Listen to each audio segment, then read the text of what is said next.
stream, which is always so exciting. It is a lovely, gentle way to start a brand new year. And today we're going to be talking about Disney in 2026, all of the things that are happening. Obviously, Disneyland Paris is huge, but there's also other things happening in the other Disney parks. And we're also going to be creating our fun goals bingo cards.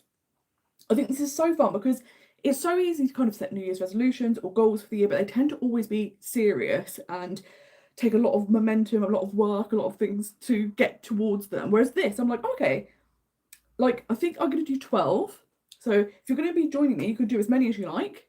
But I thought 12 could be quite good because it could be like one a month. And then, set up some fun things to do each month instead of all of the pressure. Hi, Julia. How are you doing? Happy New Year. It's lovely to see you here. I hope you had a lovely night last night. I didn't do anything. I was like, I'm going to go to bed a bit early. Then the fireworks started, and my cat is particularly really frightened of fireworks. So woke up at about 10 to midnight. Someone's clock wasn't working.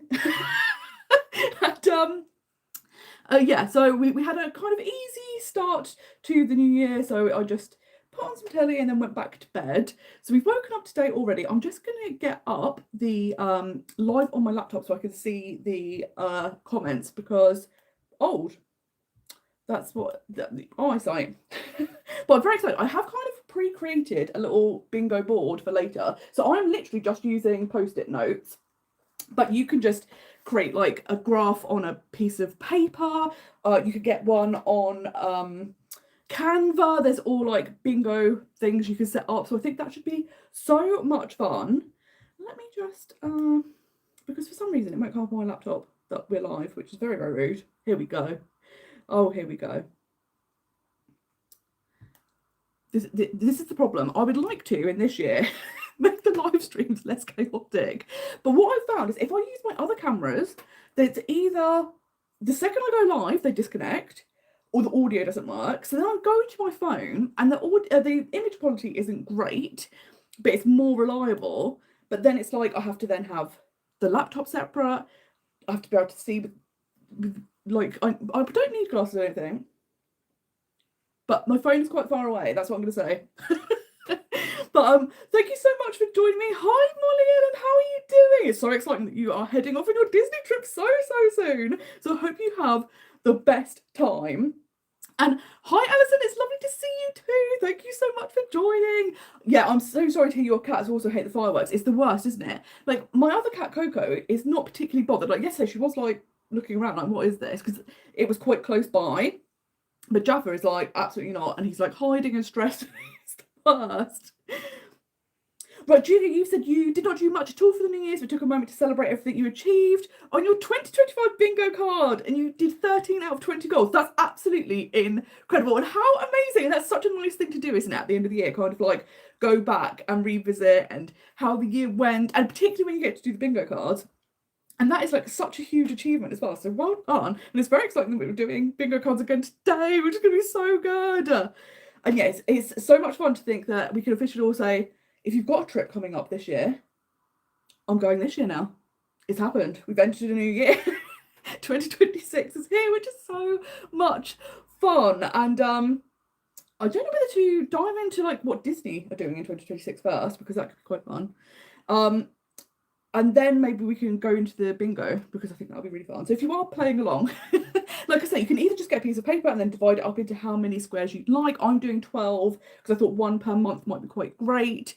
I've just used post-it notes and created some sort of like rudimentary board. Canva have actual templates if you want them to look all nice and snazzy. So we can do that. And I've also got a few questions as well. Just a small amount, a few questions. But obviously the big thing we should talk about is, I suppose, Disneyland Paris, because this is the year of Disneyland Paris. I thought, like, we have all been waiting for this moment when World of Frozen is going to be opening. There's the rebranding to Adventure World. Adventure Way is going to be opening. There's new dining. There's new character meets. It's going to be absolutely incredible, and it's not that long. So it's less than 3 months now, which is very exciting. I love that it's coming kind of earlier in spring, because we were all like, it could be any time. When's it going to be? So the fact it's the 29th of March is very exciting. And interestingly, the very first planning video of this year, which will be coming on Wednesday, the 7th of January, so next Wednesday, is going to be all about 2026 in Disneyland Paris, because it's not just all of this exciting stuff that's happening. There's also some other new things coming to Disneyland Paris. So we're going to be talking all about that because there's a lot happening. There is a lot going on. So I do think it's going to be a fantastic year to visit. Towards the beginning, so like from 29th of March till probably at least the summer, it's going to be really busy. I think it's going to be super, super hectic with people desperate to go and see what World of Frozen is like. I do think this will be a busier year than usual, and that's always the way, isn't it? If there's something new or if there's an anniversary year, something like that, you do have larger crowds, but Disneyland Paris is definitely going to be the place to go this year. So do any of you have a trip planned? I'm just very excited to hear all about what you're thinking of doing this year. Hi Karen, lovely to see you. Thank you so much for joining us, and Happy New Year to you too. And yes, it's one of those things, isn't it? It was so nice actually to do that video, kind of the review of the whole year, and then yesterday I did a little short where you kind of looked back at all of the Disney memories, and like the Disney stuff was absolutely amazing. Like the trips I got to go on last year were wonderful, and it was so nice because they were all so different. And this is something I always say, because people will go, why do people go back to Disney? And I'm like, you don't understand, guys. Every time you go, it's different. If there's a different season happening, it's an entirely different experience. There's always new things coming to the parks. So it's never just a case of like, oh, I'm going on, it's like a repeat of the previous trips you've done. It's always so new. And I feel like last year I was so lucky because I did 5 trips, which was huge. I don't think I've ever done that in one year. But every single one was different because we had a birthday trip, we had a music festival season trip, we had the Disney World budget challenge trip, a Halloween trip, a Christmas trip, and they were all so different because of the time of years they were happening, the things that were going on, which was so, so wonderful. So I am looking forward to more Disney this year. It's one of those weird years because the Disney trips and all of that side of it, and like all of the like getting to chat to everyone, the Most Magical meetup that we had in July, like all of those things were amazing. Personally, 2025 was an incredibly difficult year. It was unbelievably stressful since the day dot. And that's something I definitely want to change this year, because I'm like, I cannot do another year like that, because I was at my wit's end. So like, everything else has got to change. We can't be doing that anymore. And it's one of those things that the YouTube channel has been amazing, but the business side of Most Magical Guys the past couple of months has been struggling. So this year I really want to try and get that back on focus, try and get the reach out to more people, so that hopefully that will continue, and I can carry on doing all of that. But yes, it's been a very trying time. So actually doing the review of the year in those videos was so nice, because you kind of, I think it's easy to get bogged down with the stressful negative stuff, and that becomes like the main focus. And then the problem is, once you're focusing on the negative things, you spiral and then everything's negative. Whereas when you go and have a look back, you're like, oh my god, that was amazing, and those memories, and this time meeting these people, it was so nice. So we're going into a new year with a new outlook, and yeah, it's just gonna be very exciting. But what are you all most excited for this year? Because there must be things that people are hoping will happen. Maybe you've already got things planned that you know you're going to be doing. Yes, you're so right, Karen. You also forget all that you do, which is so true, because you kind of, it's almost like you go, right, I've done that, and you tick it off, and it's like you forget about it. So actually, if you go back and review things, you're like, oh, actually, you did so much more. And it's just nice to kind of really be able to look at the year. And I was like, because I've got like a diary where obviously it's like, this date, I'm doing this, I've got this happening, and you kind of forget, like you say, all of the things you've done, and then you go, oh my god, yeah, that memory and this and that. So it's nice just to even be able to have like a little diary, even if it's just like the date and what you're doing that day. So that you know. So yeah, but I'm very excited to hear what everyone's looking forward to. Other things that are exciting, Disney World, or Magic Kingdom specifically, will be turning 55 this year. Now, I don't think they will do anything for a half anniversary, but they might have something, particularly on like the 1st of October, which is the official anniversary, so that'll be fun.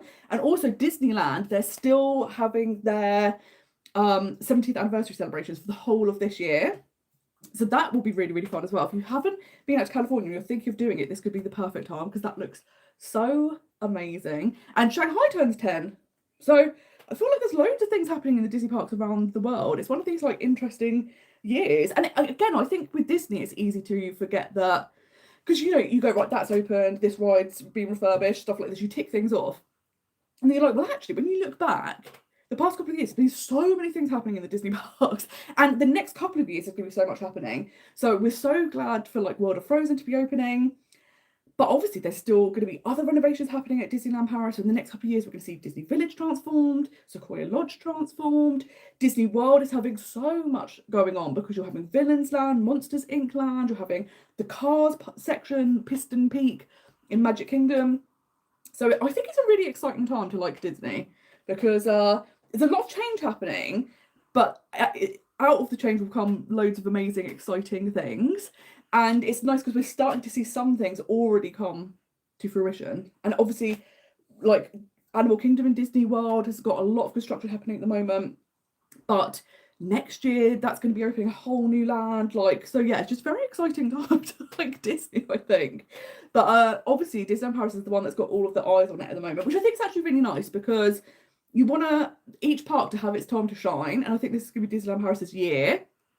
And then going forward, there'll be a lot of attention on Disney World. But it's nice that actually they've kind of left it free so that this can be the year Disneyland Paris shines, which is going to be wonderful. Happy New Year, Team Confetti. That is such a fun name. I love this. What a great way to start the year as well, Confetti. But thank you so much. Happy New Year to you too. I also thought I would dive into some of the questions. I've only got 3 questions, so they should be pretty quick. But this is a great one from Rob, where he's asking about the meetup details. So the meetup last year was so much fun. It was great to meet Alison and Chris again. We'd actually met in Disney World, which was fantastic. We were in Animal Kingdom at the same time. We literally got into the queue for Dinosaur at the exact same time, so we got to ride it together and hang out. And then last year we got to meet up with a wonderful group of people. The train situation, I'm still stressed about that train situation. I feel so guilty, even though I have no control over National Rail. But we're doing another one this year. I actually think there'll be a couple this year. The big one that we've got announced at the moment is in May. So it's May 2nd, which is a Saturday, and we're going to be going to the Pixar experience in Wembley. It looks incredible. They've had it in Belgium, and they have all of these like oversized sets, and like the characters that are like our size, and like you'll go into like Andy's bedroom, and like you're tiny and the bed's massive, and it looks so much fun. So you kind of get to interact with characters, all of these sets, and I thought this is gonna be the perfect place to do a meetup, because the difficult thing with the meetups, and the reason I procrastinate so much, which I want to get better at this year, I'm gonna stop procrastinating and just do things, is you want to do something where you've got space for a big enough group, and like I ideally want to theme it to do with something to do with Disney, but maybe I need to let that go. It doesn't have to always be 100% Disney themed. We could just have a nice meet up and do stuff together. But this came up and I was so excited because it's absolutely perfect. So it's the 2nd of May. We've already got the tickets for the people that kind of said they wanted to go. So if you are still thinking about coming, do let me know. You can buy your own tickets and join, which is absolutely fine. We're also going to be doing some meetups before. So I've set the Pixar experience for 2 p.m. And then that way, if you're traveling from further afield and you're coming on the day, you've got time to get there. You don't have to be getting up at like 5 o'clock in the morning or something ridiculous. So I was like, we'll do that. But if you're going to be around in London earlier, in the morning, I think we're going to go to the Disney store. Obviously, it'd be rude not to have a little look. Then we're going to go get a lunch and then do the Pixar experience. So if there's anything that you feel like doing, and you can pick and choose, like you can come to just the Disney store, you can do all of it, you can do as much or as little as you like. Do keep May 2nd in your diary, ready for the next meetup. And like I said, there will definitely be more meetups because it's just so much fun to finally get to interact and meet people face to face and chat. So it's such a joy to do them. So we will definitely do more, but that's the one we have planned, which is very, very exciting. Yes, Alison, I love that you're so excited, and it's so nice to meet up again because it's such a lovely group of people, and we just had the best time, and everyone like really gelled, and everyone has so much in common. So it's just such a lovely, lovely day. So it's going to be wonderful, and a lot of people that came to the first one are coming back to the second one, and we've also got some new people, which is going to be wonderful to get to meet. So yes, do come if you are free. like I said, there's been multiple things happening in the day. You can come to as many as you like, and it should be so much fun. Oh, Julia, you said you definitely watch non-Disney vlogs if you do other trips, which is so interesting, because that's the thing. It would be amazing to kind of... There's definitely other theme parks I'm desperate to visit. I really want to go to Efteling. I've never been. Is that impossible? I can't understand how I've never been. I'd love to go to Europa Park in Germany. I did, a couple of years ago, I did a little trip to Berlin, and we filmed that, and we did a little vlog series. So yeah, it's kind of nice to kind of... sometimes if you do take a trip somewhere else, do a little video so people can kind of see what you've been getting up to. So yeah, it's always so much fun, and it's great to know that actually people would kind of be interested in seeing that, because you always think, oh, if it's not Disney, will people kind of not be interested? Because that's the fun thing. Disney's the fun. So that's wonderful to hear. Yes, Karen, you say that's the thing, because if you meet up, you want to wait there. I love the way I earlier said I don't need glasses, and now I'm like I can't read. Maybe I need to do an eye test this year, put on the list to do. That's the thing, because you do a meetup with them, and they want to see you, not waste money when they should be doing other stuff. We're from Northern Ireland, and we head to Florida on the 6th, so we can't make it. Very exciting. Very exciting that you're off to Disney World. And May is a great time of year as well to visit, I think. It's one of those nice times where you've got the good weather, and it's not as busy as like the height of summer and stuff like that. So it's like a sweet spot. And this is the other thing that I was so conscious about, is with the meetups, you want to do things where everyone gets a chance to chat to everyone. And particularly, like you say, I get a chance to chat to everyone, because I never ever take it for granted that people have travelled to come to these meetups. So I want to make sure that they all feel like they've had time to chat with me and kind of get to know everyone else. So yeah, it's so much fun to kind of get to do these meetups, and it's nice that doing like multiple activities in a day, it gives people the flexibility to travel and do as much or as little as they like, rather than being like, okay, we're getting there 8 a.m. and it's gonna be a 12-hour day because guys lock in. Can you imagine? We're not at Disney. At Disney, that's totally reasonable, but anywhere else, that's not a reasonable thing to ask of people. Which is so funny. But yes, I'm so looking forward to the meetup, which is going to be so much fun. Chris actually had a really great question, and this would actually be something I think would be great for you to answer as well, because it's just such a fun thing. And Chris always comes up with really creative, amazing questions, and I'm like, how's your brain working? Because they're always awesome. And he said, you can bring one memory from the past and revisit it in 2026. What are you bringing? And I was like, oh my gosh, this is such a good question. And it's so difficult, because when I think about, like, immediately I start thinking about Disney trips, like which ones have I been on, which ones would I revisit? And I think the thing is, every time I go to Disney, I can't get over how like every visit's the best visit. And like every day's the best day. Like, there's no real trips where I look back and think, I wish I could redo that, or that like loads of things went wrong and stuff like that. But I would like to, when I was there in 2022 and I did the longer trip, and it was like the 3 weeks, and you got to do staying at Disney. I stayed at 2 different Disney hotels, and then I stayed at Universal, and I'd love to do a trip like that again. I don't think it will be happening this year, but you know, we don't know. I'm leaving things up to the universe to decide this year. It will work it out. But it's not on the current plans. But that was so much fun, because it was nice to get to do everything, but also have time to fully relax and unwind and have full days off. Although I have to say, last year, which feels weird to say, doing that week to Disney World, I never thought you could do Disney World in a week. I thought that's way too short a time. And I would say, if it's your first ever visit, you probably would want longer, so that, because the practical elements of like the layouts of the parks and how to use multipass, if you're learning that for the first time, it's definitely worth having more time, just so that you're a bit less stressed out and you know, you can just wander and meander and it's fine. Whereas if you know, you've been before, you kind of know the layouts, you know how things work, a week is amazing. So like, I was so blown away by that. So immediately my first thought was like, oh, that's a really long trip. Especially, I haven't been to Universal for quite a while, haven't been to Epic Universe, so I would love to get to do those things. So I was like, that trip, and not a hurricane this time as well. If we could avoid that, that'd be amazing. However, I think in general, I think one of the things, one of my favourite memories of all time is in 2012, I was a dancer in the opening ceremony of the Olympics. And that was such an incredible thing to do. And it was one of those things that I was doing dance classes. So I was living in London at the time and I was going to Pineapple Dance Studios, but I was doing Michael Jackson dance classes. So it wasn't like I was doing like serious, like I'm doing ballet and contemporary and tap. Michael Jackson. It was very fun. And there was a poster up and they were saying like, you know, anyone can audition. And I thought, well, they've said anyone, so I'm going to try. And one of the reasons I kind of picked this memory is not just because it's the most amazing thing I've ever done in my life. I don't think anything will ever top that night because it was unbelievably wild to be in a stadium of 80,000 people and the Queen and over 1 billion people watched around the world. Like, it's unbelievable. And you're just a normal person. And I think that's something that I really appreciated, was that Danny Ball gave ordinary people the chance to do something extraordinary that you would never normally get to do because you're not a professional.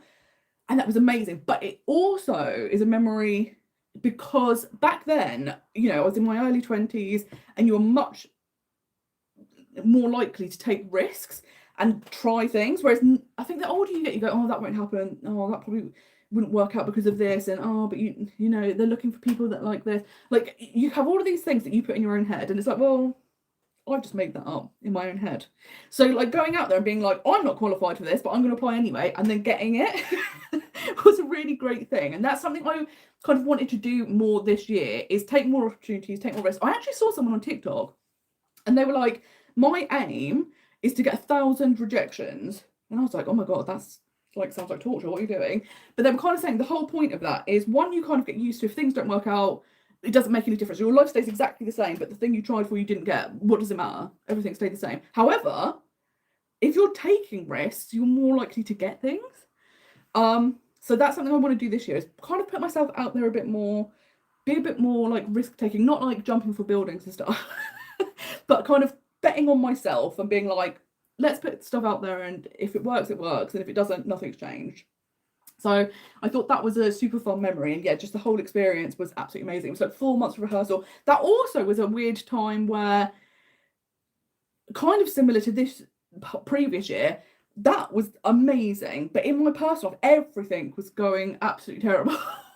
So I had sepsis, nearly died, was in hospital, came out, was very, very ill for, well, I was actually ill for about 4 years afterwards. But that first initial couple of months, couldn't really walk, was struggling. Literally, I had to have an emergency operation on my back, had the sepsis. 3 weeks later, I started the Olympic rehearsals. So it was really hard. But again, it was that kind of perseverance of, if there's something you really want, you'll find a way to do it. Which again is something I'm like, let's take that into this year. Just before the Olympics, my nan died. But like, everyone was abroad apart from me and my uncle, who was her son, but he has learning disabilities. So it's kind of explained to him what happened, and yeah, there was just a lot going on. And I was like, oh my God, this is terrible. But because enough years have passed now, I can kind of separate the bad stuff and the good stuff. And now I look back and I'm like, what an amazing thing to have done. But like I say, it's also that sense of taking risks, persevering through whatever to get what you wanted. And yeah, it was amazing. So definitely gonna do more of that this year. It's very inspiring. So that is a great question, Chris. Thank you so much. I'd love if there's anyone else, if they have like a memory they would, if they could relive it or bring it to this year and do it again, what would you do?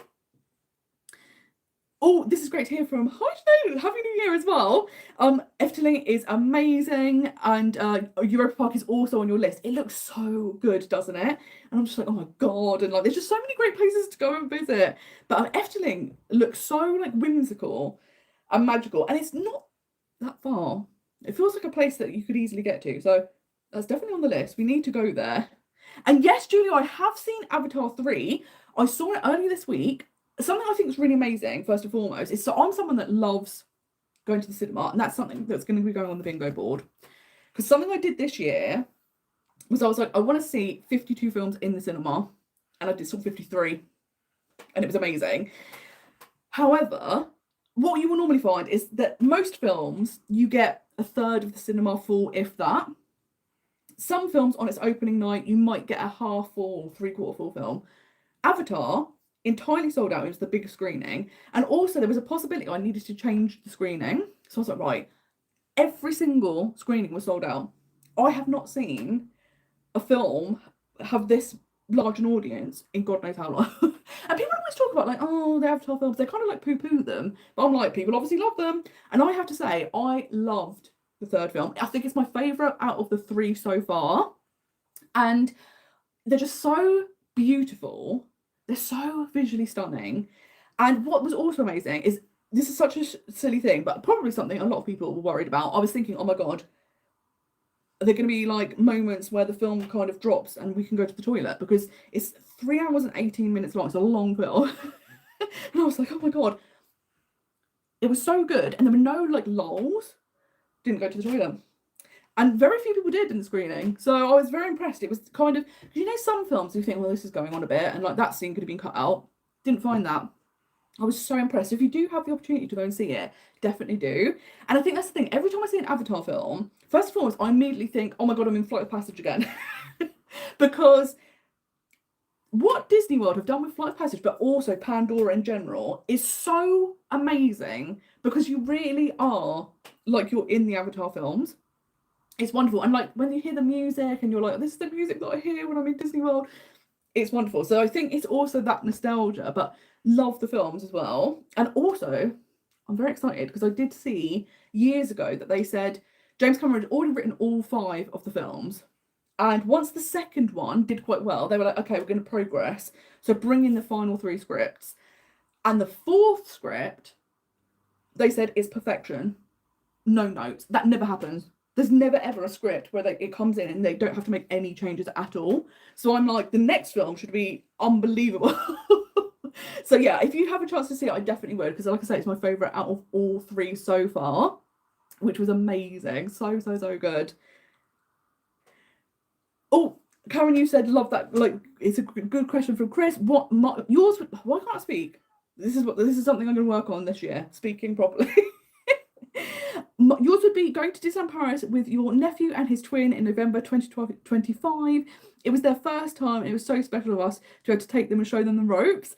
That's the amazing thing, isn't it? Like, once you have like a love for Disney and you visit and you know what it feels like, and also you know how to get the best out of things, it's then so nice to go with people when it's their first visit. And then to get to see everything through their eyes and the excitement that they have. And it really, really is so special. And I'm so glad you got to do that with your nephews. And yeah, it's just wonderful, isn't it? And that's the thing, like, you can never experience first again. But when you go with someone and it's their first time experience, you do kind of get that sense, because you see them be like wowed and amazed, and it's incredible. So I highly, highly recommend that. And that's such a lovely memory to have. So I'm so glad you got to have that. But you, Cass said, I go on my own to the cinema all the time because it's viewing. It's like £5 a ticket. And yes, this is the thing. Like, I am always at the cinema on my own, like to the point where I don't even ask other people if they want to come now, which is ridiculous, because I'm sure there's some films other people would like to see, and I'm like, nope, I've already booked my ticket. Sorry about that. It's so bad. But it's so good when there's like great films out there. And this is something that I love about the cinema, is it's one place that I can properly switch off, because I think one of the problems is I've been working from home since my early 20s, so 15, 16 years. So I've worked from home for a very, very long time. But the problem is your home then becomes your workplace. So I never ever fully relax at home now, because I'm always like, okay. And I'm like, you know, like a Pavlovian response of like, I better check the phone, better check the phone, better check the phone. Don't need to check the phone. So going to the cinema is amazing, because I don't check the phone. I just sit there and it's like 3 hours where it's unobstructed. And also because my brain is being entertained, it switches off, because I am at this point almost certain that I have highly unregulated ADHD, and that's been a struggle actually this past year. It's kind of really highlighted it. I think probably because of going self-employed, it's really highlighted like, oh, these are the areas you struggle with this a lot. And the past couple of months, kind of looking more into it, it's definitely that thing of like, oh, I really kind of do fit a lot of the symptoms, but also just looking more into it and things that can help have been really, really good.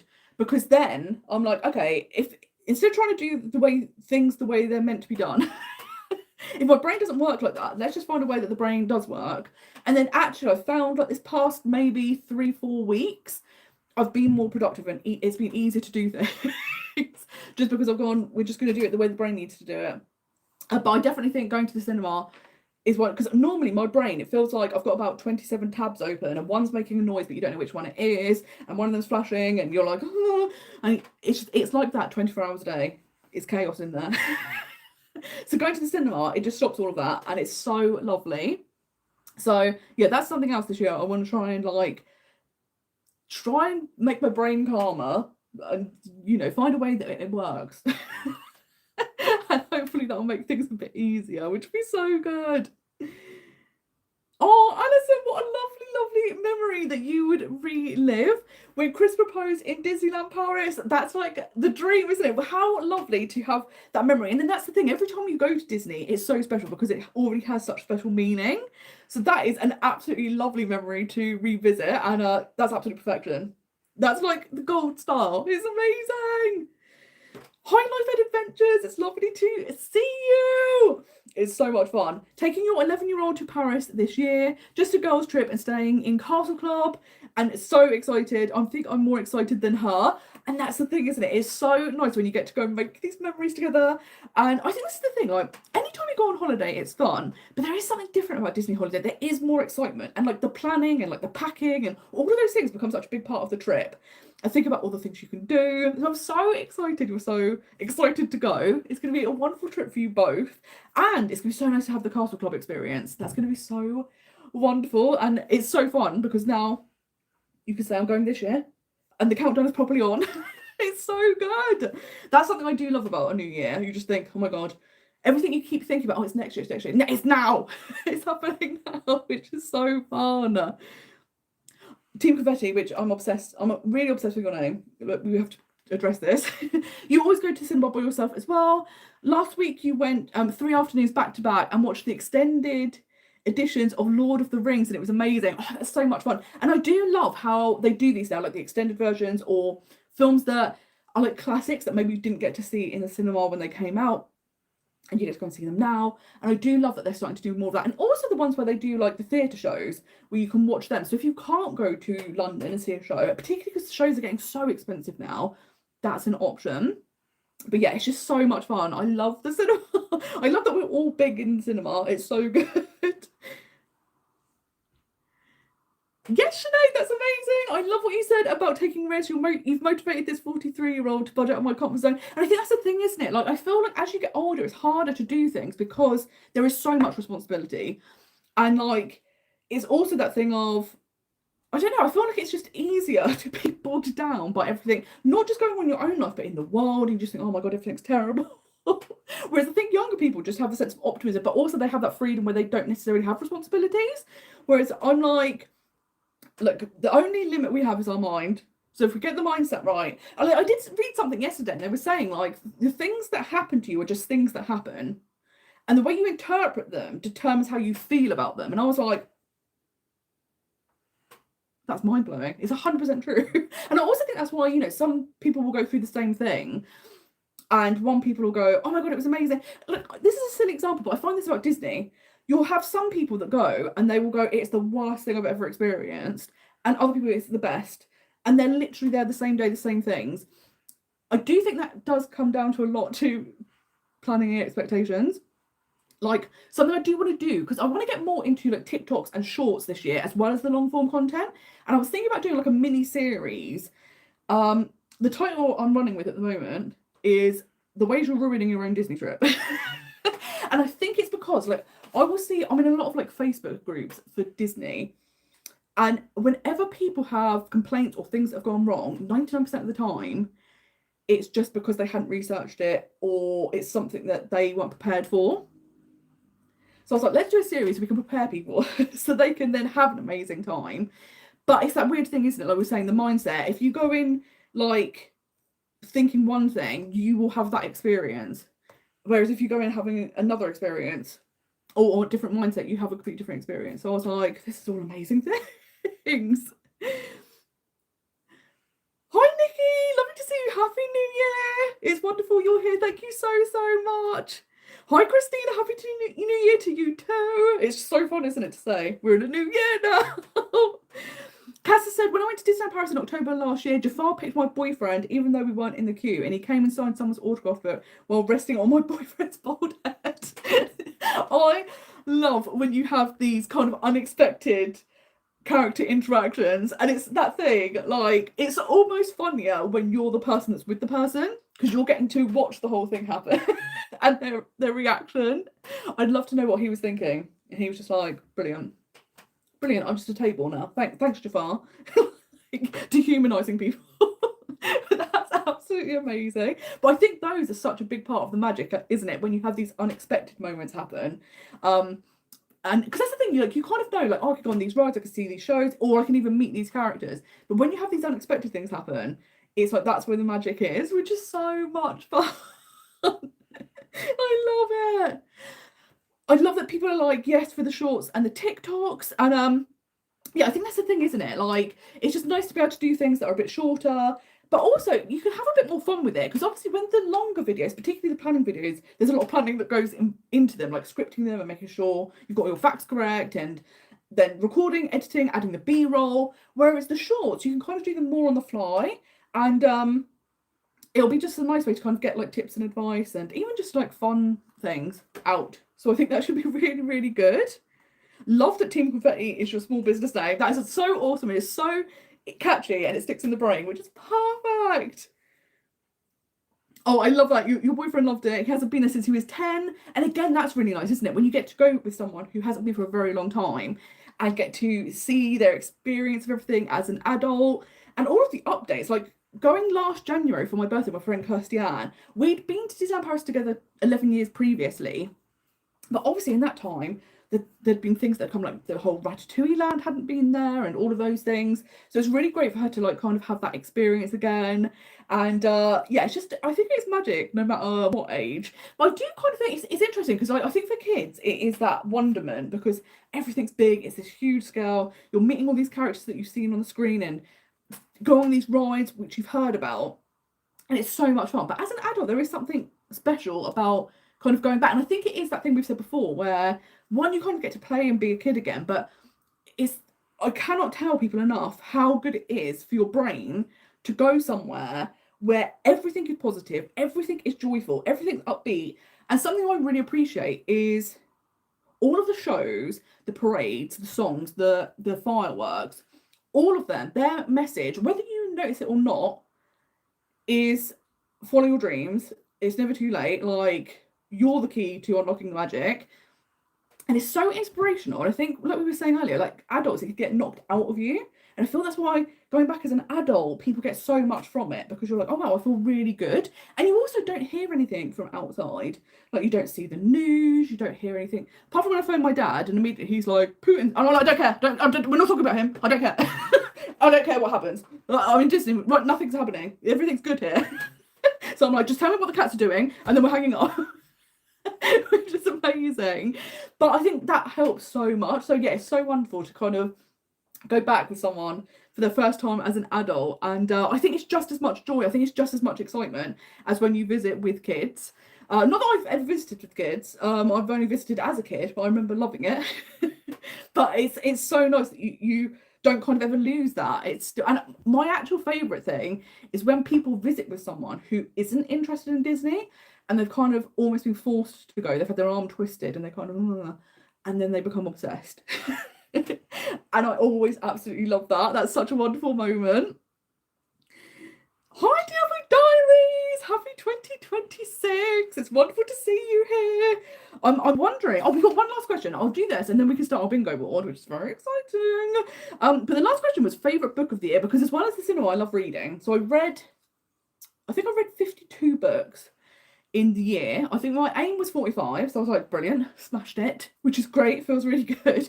However, I would like to point out, this is a big problem for me, because I'm one of these weird people. I have really good memory for certain things, and other things, no memory whatsoever. So like books, films, TV shows, almost the second that I've watched them, I immediately forget them. It's like the Men in Black come, and I'm just like, wiped.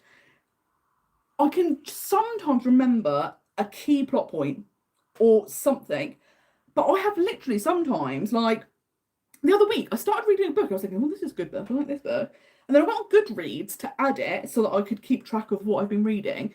And it was like, oh, you've already read this. And I was like, have I? I literally don't remember this at all. So it's kind of good because sometimes it's like re-watching or rereading something for the very first time. So that's great. But it makes it really hard when people are like, what was your favourite thing this year? And I'm like, I literally don't remember anything. Which is terrible. However, there were some that really stood out. So one that I'm actually part way through, but I'm loving, is Project Hail Mary. And I'm not really a sci-fi type person, but I did love the film The Martian. And I know the author that wrote the Martian book had written this. So I was like, right, I'm going to read this. It's so good. It's so readable, which sometimes sci-fi films, I feel like there's a lot of technology or like terminology to get your head round. And I'm like, I don't know what's going on. There's too many things to be keeping my brain on, which I can't do. But this, it's so easy to follow along. It's a great, great story. And they're making a big film of it this year with Ryan Gosling. So I'm like, I've got to finish this book before the film comes out. I think the film's not coming out for a while. But Project Hail Mary is so good. It lives up to the hype. Everyone says it's amazing, and it really, really is. So I've been loving that. I also read The Satsuma Complex by Bob Mortimer. And I love Bob Mortimer. I think he's so hysterical. His brain's just so zany and wacky, and I love it. And the book was really, really fun. So if you're looking for something that's like lighthearted, enjoyable, has a little bit of like mystery to it, I would highly recommend his books. I also read a book called You Are the Magic, and it was kind of a book all about manifesting and stuff like that. I have firmly entered my woo-woo era, guys, just so we're all aware. Particularly, I think this past year, because it's been so stressful. Like, I was going to yin yoga. That's not woo-woo. Like, stretching is not woo-woo. But, like, definitely, I think, like, manifesting. And again, it's more so, I think, getting your mindset right, like we were talking about before, of going, okay, what things make me feel good? What would I like to do? And then I think once you're focusing on those things and not the other noise, it's easier to then work towards those goals. Because it's definitely that thing of, I don't think, you know, if you just go, I'm going to win the lottery, it happens.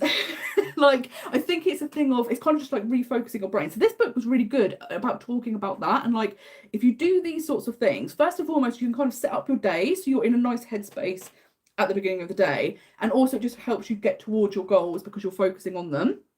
But I really loved that book. And I had it on audiobook. And whenever I'd go out for a walk, I'd listen to it. And it's one of those books I think I would listen to again because it was kind of very inspiring. So I'm like, we'll do that. But on Sunday, this Sunday, I'm going to a manifesting retreat. So like I say, firmly in the woo-woo era. But I'm very much looking forward to it. So it'll be so good. Oh, let's have a look. Oh, there's been so many comments while I've been waffling on about woo-woo. It's amazing. Oh, it's lovely. Okay, perfect. Team Confetti, obsessed. I love that you're doing a live stream on the first day of the year. It's so nice and cozy. I'm going to watch the rest later on because I'm actually in Disneyland Paris right now. Oh my god, that's so exciting. What a plot twist. That's amazing. That's so exciting to have the absolute best day. I hope you're having a wonderful time at Disneyland Paris. What a wonderful way to start the year. And thank you so much for joining us. Hi Lisa, it's lovely to hear from you. How are you doing? Happy New Year. All the way from Germany, which is very exciting. I hope you have a wonderful 2026. And oh my gosh, Team Confetti said yesterday was really busy, but the fireworks were amazing. And I think that's the thing, isn't it? Like, Disney on New Year is something I think is great to experience. If you go in knowing it's going to be busy, but you kind of lean into that and just do all of the New Year stuff, it would be so much fun. So I'm so glad you had the best time.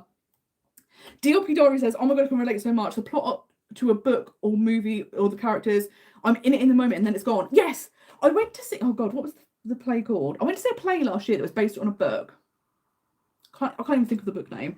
But basically, I couldn't remember anything about it. And when we got there, my friend was like, do you remember this? Because I know you've read the book. And I was like, nope. And I was like, it's clones or robots. Clones or robots. That's all I can remember. So it's not even to me like I remember the overarching story. There literally might be like a word that I associate with it. And I was correct. But I was like, this is nuts. So it's great because it's like watching it for the first time. It's bonkers. Lisa, you've said, will this be the year that we meet up in Phantasialand or Efteling? And how amazing would that be? Because I would love to visit these places. And to meet up and get to hang out would be an absolute joy. So it should definitely be, that should be something to aspire to, because I would love it, and it would be so much fun to go to a new theme park and also have that experience. So we definitely need to be thinking about this. It'd be so good. I love that Kimberly, like, everyone's the same. Is it a blessing? Is it a curse? We don't know, because it's nice to be able to kind of re-watch things and not remember anything. You're like, oh, so watching for the first time, but then it's awful because, like, my friend Kirstian, who came to Disneyland Paris in January with me, she remembers everything. It's amazing. Like, she'll be like, oh, in series 3 episode 4, and I'm like, I don't even remember any of the character names. Like, I don't even know what happened in series 4. I've watched it. Do I know? Absolutely not. So it's a blessing and a curse. Oh, thank you so much for saying your time, Mickey Minnie. I said hello. And yes, just have the best time. What an amazing place to be spending the new year. A fantastic start to a year. It's so good. And yes, Efteling Meetup. I think that would be so much fun because it's a park that so many people love or would love to go to. So that could be so much fun. This would be so good. Shanika said, out of the Art of Marvel Hotel and Sequoia Lodge, which was your favourite? I love to stay at Art of Marvel, but I think I would like to try the Cozy Bob de Sequoia. Sequoia Lodge blew me away, I have to say, because it's one of those hotels I kind of avoided because the theming of the rooms themselves, I was like, and I think it's just the colours they had. I was like, oh, it seems a bit dour, a bit like old-fashioned. And I think I was really wrong. Like, the hotel itself is amazing. Like, when you walk up and it is just like that giant lodge and you've got all of the like trees outside and then you walk in and you've got the massive fireplace and it's so cozy. Like, I would say if you're going like autumn, winter, it is the most amazing hotel to stay in. And it really changed my mind because the difference in price between Sequoia Lodge and Art of Marvel is huge. Sequoia Lodge is like a minute extra walk.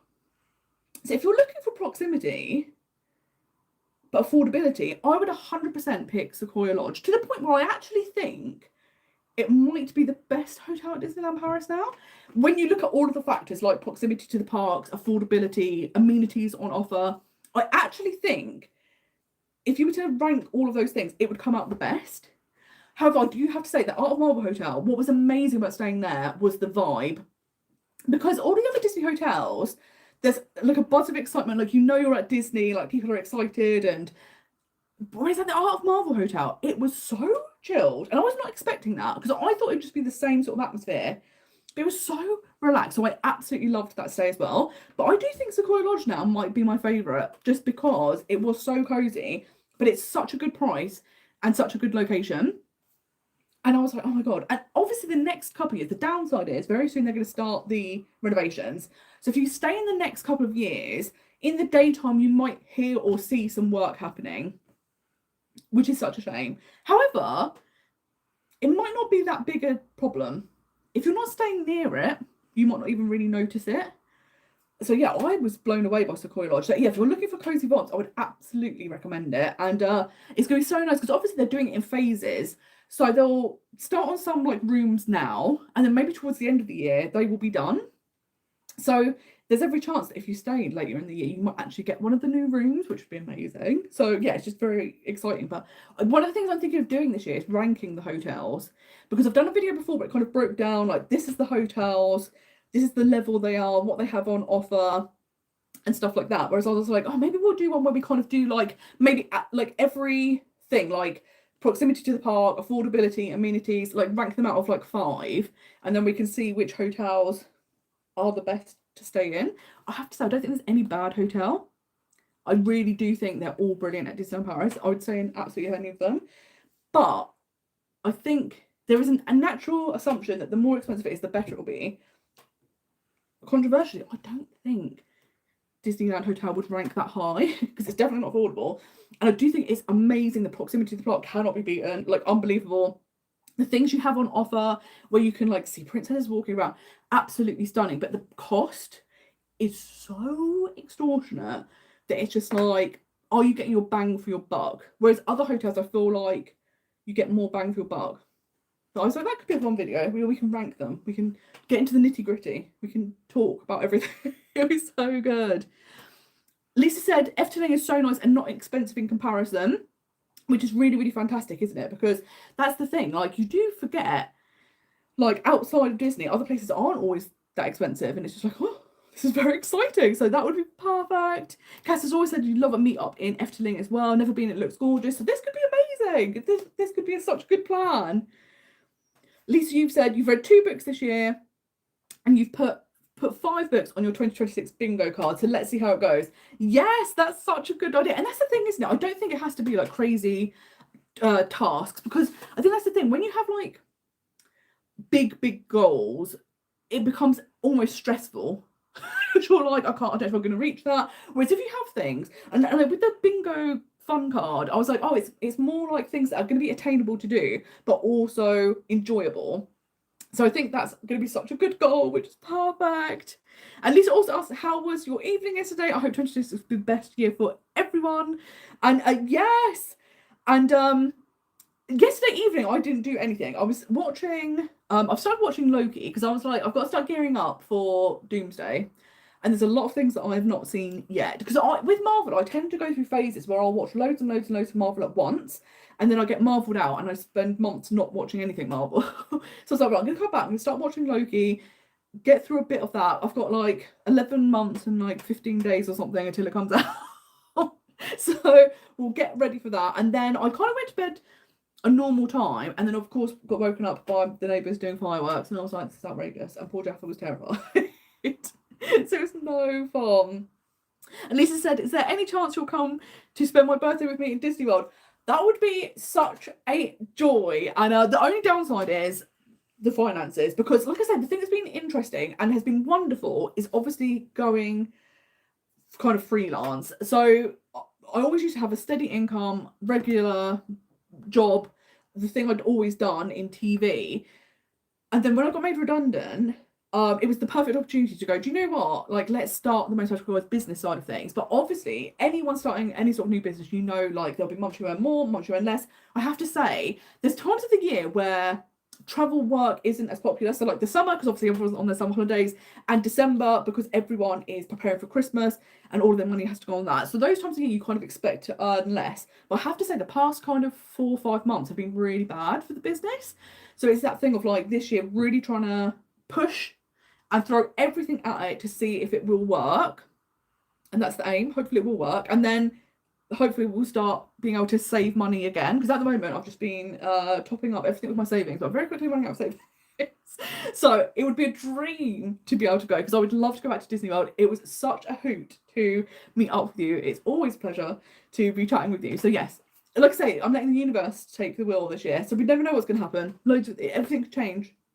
You know, that's the thing. That's the great thing about life, isn't it? On a dime, everything can change. So you never ever know.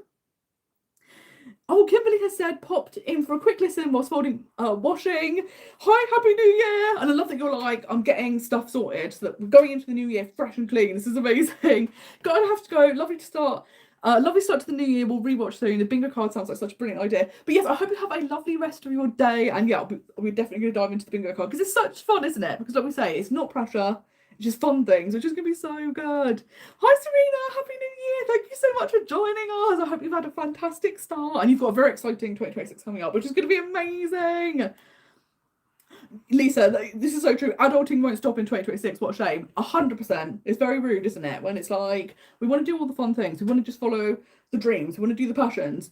And then sometimes the adulting comes in and it's like, we're just going to put a like detour. You're going to have to deal with this first. And you're like, no more detours. So that's what I'm saying. I'm locking the mindset in. We're going full throttle and we're going to hope that will kind of make a big difference, and it'll be a very exciting year. But maybe we should start with our bingo cards. This would be so good. So like I said, I've literally got just 12 little pieces of Disney paper, of course, Disney villains. That I thought they were post-it notes, to be fair, because they deceived me, because they turned up looking like this, which is very fun. Also kind of don't want to use them, because the more you use them, the more the villains' faces will disappear, which I'm kind of sad about. This to me looks like post-it notes. It's just pieces of paper in a stack. So I've just had to use blue tack. I've jerry-rigged this. Is that a phrase? I think that's a phrase. Didn't they use it in a like 70s TV show? No, that's MacGyvering. We've just made this up. We just made our own vision board. No, it's not a vision board. It's a bingo card. But I think something I do want to do again this year is the cinema visits. I'm definitely going to put that down, because it was so much fun to kind of, like I said, go in, switch off, and like just be intentional with going to do something that you know you enjoy. And I was surprised that I managed to do 52 films, because that's a lot. But again, I think it was just so much fun to kind of see so many films as well, because I do love cinema, and it kind of, sometimes you'd go, oh, I don't know if I'd normally see that, but then you go and see it, and sometimes it could be an amazing film.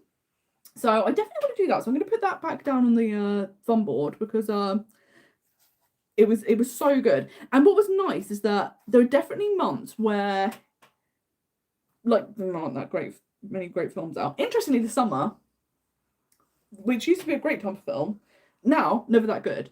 However, like October and November, there were so many films to see. So like I would go sometimes like 3 or 4 weeks with not going to the cinema, and then I'd go to the cinema 4 times in 1 week, which is nuts, but it was perfect. And what's nice is, like, every year for Christmas, my dad always gets me vouchers for the cinema, so I can use them at the beginning, and it's just very exciting. I am looking at getting an Odeon card, although the Odeon cinema in Portsmouth isn't great. It's very old. It has a dip in the middle, so if you're sat in the middle, your seats are at the bottom of the dip. So the people in front of you are all above you, which is terrible. It's terribly made. However, I think it's something like £17 a month that you can see as many films as you like. So I'm like, that would be quite good.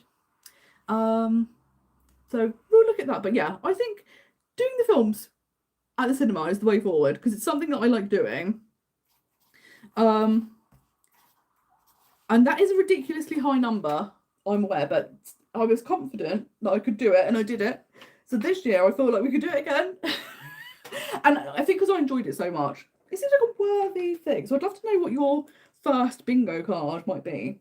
What are you thinking of doing? And it could be anything. It doesn't have to be anything to do with cinema or entertainment. It could be a trip you want to take. It could be like a restaurant you want to visit. Anything you fancy. Like anything that's going to be fun. Anything that's going to be good. Yes, thank you so much, Lisa. I really hope the universe hears this, and I hope your business will thrive this year. Thank you so much. That's so kind of you. And yes, you're like, you can do it again. And yeah, we're gonna do it. We're gonna do the 52 films. And it's so nice, because that was something I started doing, was actually like noting down the films so that I would remember what I'd seen. And there were quite a few films last year, already slipped up. That stuck out. I loved Sinners. I think that was my favourite film of last year. It was absolutely incredible. I loved Bulgonia, if you saw that. It was so wild, so different, absolutely brilliant. There was a film called I Swear, that was kind of like an independent British film, which was so good, so good. And like I said, I really liked Avatar 3. I did not think that would end up being one of my favourite films of the year. It was really good. And then there's other films that you see, and you were really excited for it, and then you were like, this is terrible. What's this? Why have I seen this? I really hate it when you have a film where the best bits are in the trailer and the rest of the film's not good, and you're kind of like, oh, I was deceived. Or I recently saw Marty Supreme, and that was an interesting film because the trailer for it made out it was going to be an entirely different type of film than it was. And I was like, oh, that's not what I was expecting. And when I was leaving the cinema, everyone was saying the same. They were like, oh, well, that's not what I thought we were going to watch. So I hate that as well. I want to know what I'm going into. It's so true. I love that you loved Sinners. It's so good. And I love watching reaction videos on YouTube. And I've watched a lot of people as their reaction to Sinners. And no matter how many times I see it in clips, I'm never bored. I just think it's such a good film. And yeah, like you said, the music was amazing, the ambience was amazing, the like complete switch up midway through, like the cast, like everything about Sinners was so good. So I absolutely loved that, which is going to be so much fun. I am excited for Doomsday this year, but I think it's that thing of, with Infinity War and Endgame, those two films, like, you'd had such a big build up. And this huge, I think by that point there was about 24 films before them or something. So you had this huge arc of like characters and storylines, and then they all converge, which is amazing. I don't think we've got that for Doomsday. Like, obviously we've had films and TV series between. I don't think a lot of them have been like the best or the most compelling. So I'm really excited to see the film, but I'm just like, I don't know how I also find the multiverse way more confusing to follow along. Like in the Infinity Saga, I was like, I understand this, I can follow along. The multiverse stuff is much more complex. So yeah, are you excited for Doomsday? I think I always think they're an event, and the one thing coming to Marvel so late is that I didn't get the experience of seeing like Endgame and Infinity War in the cinema, which I'm so sad about. So I'm very excited to go see Doomsday in the cinema. But yeah, I don't know if it's going to have the same impact. And also, apparently, I don't know if it's Secret Wars or Doomsday, most expensive film ever made, over $1 billion. Half of that is cast fees, because obviously you have so many huge stars in these films. And I wonder if at one point, Avengers films will just be too expensive to make because of that. So that should be very interesting. But yeah, I'm very much looking forward to that. Something I want to do this year is my favourite cafe. I want to make a point of going there like once a month. The problem with it is they do incredible food. So I never go in and just get a coffee or a cake or something like that. Every time I go in, I'm getting a full meal. And it's so good. It's called Offbeat. It's in Portsmouth. It's a vegan cafe. But the food is so elevated. I've actually got a feeling. So Offbeat started off in the New Forest as a restaurant. And I think they actually had a Michelin star. Or at the very least, it's kind of like fine dining. And they all have like seasonal menus, like all the ingredients are super fresh, but it's really interesting. So it's not like you would go in and get your traditional like avocado on toast or an English breakfast, stuff like that. They're amazing food and like so creative. So I want to go at least once a month so that I can try as many dishes as possible. So I think normally they have 5 or 6 things on the menu. So per season, I should get to try at least half the menu, which would be amazing. And it's just one of those things, isn't it? To take time out and go do something you enjoy, something you relax. I normally take a book and just like go and do that. So I think making it a set thing, like I'm going to do once a month, I think will be amazing. Oh, it's so good. It's so good. Oh, just thinking about it now, and I'm like, oh, Offbeat, the food is so amazing. They do amazing like vegan omelets that they make. Everything's made from complete scratch. And they normally have a vegan omelette on each menu when they change it. So like sometimes it'll be like a Korean style omelette, and it's so good. I can't get over it.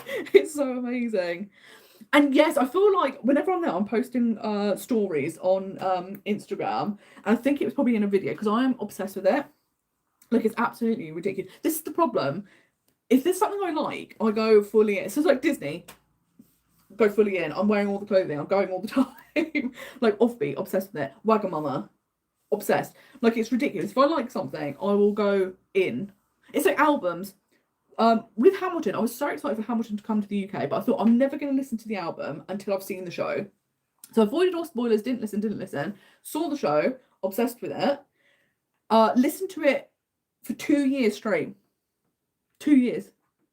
Ridiculous. Who does that? 2 years solid of listening to Hamilton. And then when the pandemic happened and they were like, we have to shut down, I was like, no, you don't. I could do everything. I know every song. I could do a one-woman version of Hamilton. It's ridiculous. So yeah, I go very much in on things if I enjoy them, which is so fun. Lisa, you've got a solo day per month on your bingo card, and that could be anything, and not buying any clothes except for vintage and thrift shop stuff. They are such good things to have on the bingo card. That was something that I was actually thinking of doing, like a solo day, because it's that thing, isn't it? Like, it's so easy to kind of get caught up in like wanting to socialise and meet up with people and stuff like that. You sometimes forget to just go and do things for yourself, and it could be anything, like you say. It could just be going to a cafe and reading a book. But just going out and doing stuff and working out like what you enjoy is so nice. So I think that's perfect. And it's wonderful as well for no new clothes except vintage and thrift shop stuff. Because that's the thing. Like, so I've been decluttering over the Christmas season, and I'm one of these people that I'm like, oh, but sentimental value, and I'm like, you can't hold on to everything. So I've tried to be a bit more harsh, as I've got loads of clothes to put on Vinted and take to charity shops. But I think, like you, going forward, it'd be amazing to kind of look more in charity shops and thrift stores, and because you can get some really amazing things and like really amazing products, or even Vinted. Like before I went to Disney World, on Vinted I got a t-shirt. It was like from like 2011 or something, Disney World, tie-dye, which I love tie-dye clothes. £4. And I was like, this is the dream. And a lot of people do that thing where they say, if you get something new, replace it, like, not replace it, like get rid of something else, that you kind of keep your closet one size. And I'm like, oh, that's a good idea. I've never done that before, which is why I've ended up with so much stuff. But maybe that's a good thing. So they're really great things to put on the bingo card. You've also got save a few more euros and I'll be in Disney World. The saving and the not buying clothes is going to be hard.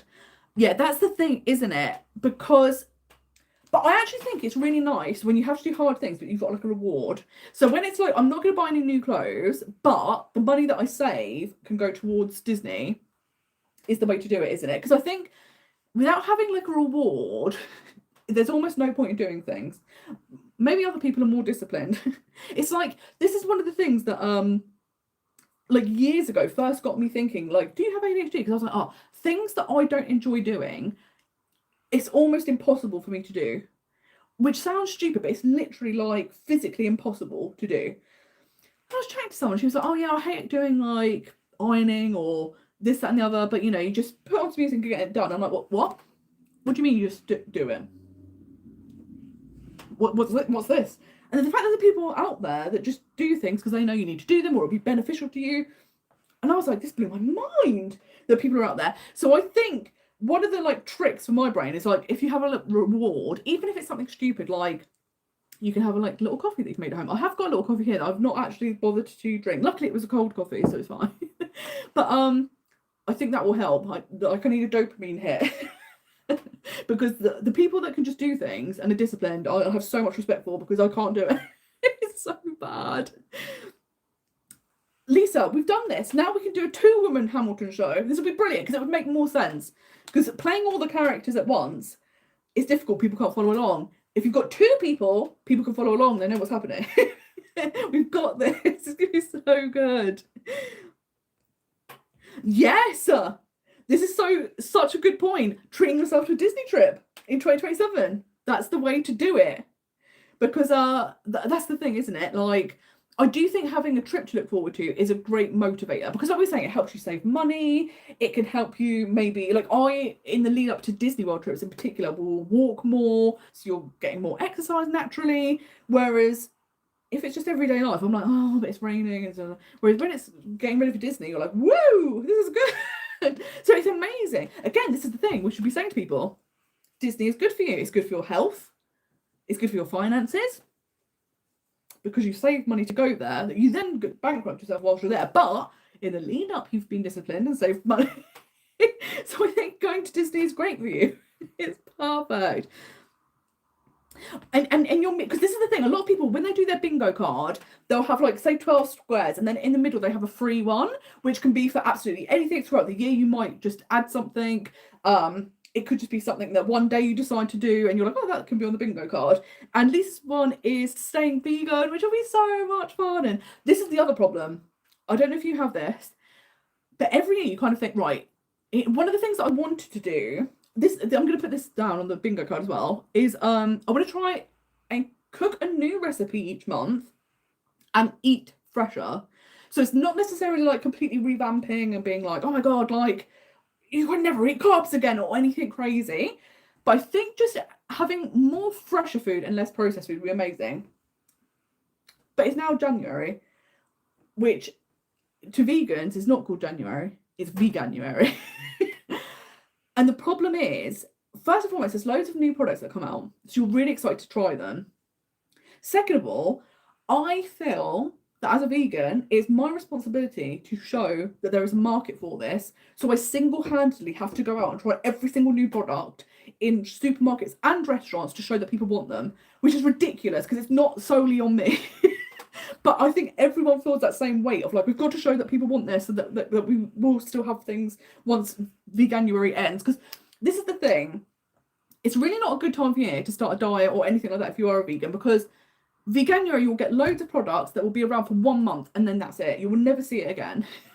So it is a case of like, if you don't try it, you're never going to get to try it. So yeah, but I'm like, look, as long as we're eating fresher, which I do think will make such a difference. Just even, so as we all know, over Christmas, on Christmas Day, my oven went kaput. It stopped working. It was very rude. However, in the lead up to Christmas, I've been thinking about getting an air fryer, and I've been thinking about it for ages, but I think my problem was, when I said air fryer, I always assumed an air fryer was like a fryer where you fried things, and I don't really ever, well, I don't fry things. So I was like, oh, I don't need them. But then when I was looking into it, and it's like, oh, it's basically like an oven. Like, you can cook everything in an air fryer almost. And I was like, oh my God. And then I got an Amazon voucher for Christmas. So I was like, that's what I'm going to use the Amazon voucher on. So I've got a little air fryer. So I've been trying that out. And I definitely feel like what's been interesting though is between oven breaking and the air fryer arriving, I had this time where I could only use the hob and stuff like that to cook meals. So I was definitely already starting to like eat fresher and stuff, and you feel so different. And I was like, oh, it feels so good. And then when the air fryer came, I was like, okay, some of the picky bits that I'd had left over from Christmas that I could finally get to using because they could finally be cooked, had them, immediately noticed the difference because they were like processed foods. And I was like, oh God, why is it when they tell you these things that like you'll feel better if you don't eat processed food? It's correct. Turns out they're right, that you do have to put effort in and cook things from fresh, but it does make a huge difference. So I think that's going to be perfect to put down. And but the good thing I'm really excited about the air fryer is it's got me excited about trying a new recipe every month, because it's like, I love roasting vegetables. Like, I love all vegetables, but they always taste better to me if they're roasted. But with the air fryer, there's all stuff, and like people are like, do you realise you can roast beetroot? And I was like, no, doing that, we're gonna try that. And I'm just so excited. So yeah, I think this is gonna be really fun. And again, I'm one of these people, I will eat the same 3 things for like 3 months solid, just on rotation, over and over and over again. And then I'll get bored and I'll have to go, oh, I have to do new something. Whereas I'm like, if I try new recipes, you're adding new things, you can see, and I think it just gets you more excited about food. I don't know if you are big TikTok people. This is something I need to stop doing, is going on TikTok, because I waste so many hours now. But there's an amazing lady on there called Courtney, and she just shows you what she eats every day. She's a teacher, and she has like a slow cooker and an air fryer. And the thing she's become famous for is a sweet potato that she stuffs with cheese. But she eats such interesting and weird combinations of food. Now, obviously, she's not vegan, but there's loads of food you could veganise. And I'm like, it's got me so excited about food again. So I was like, okay, this could be a good thing to put on the bingo card. It's going to be so good. Yes, Lisa, you'll love the idea of cooking a new meal once a month as well.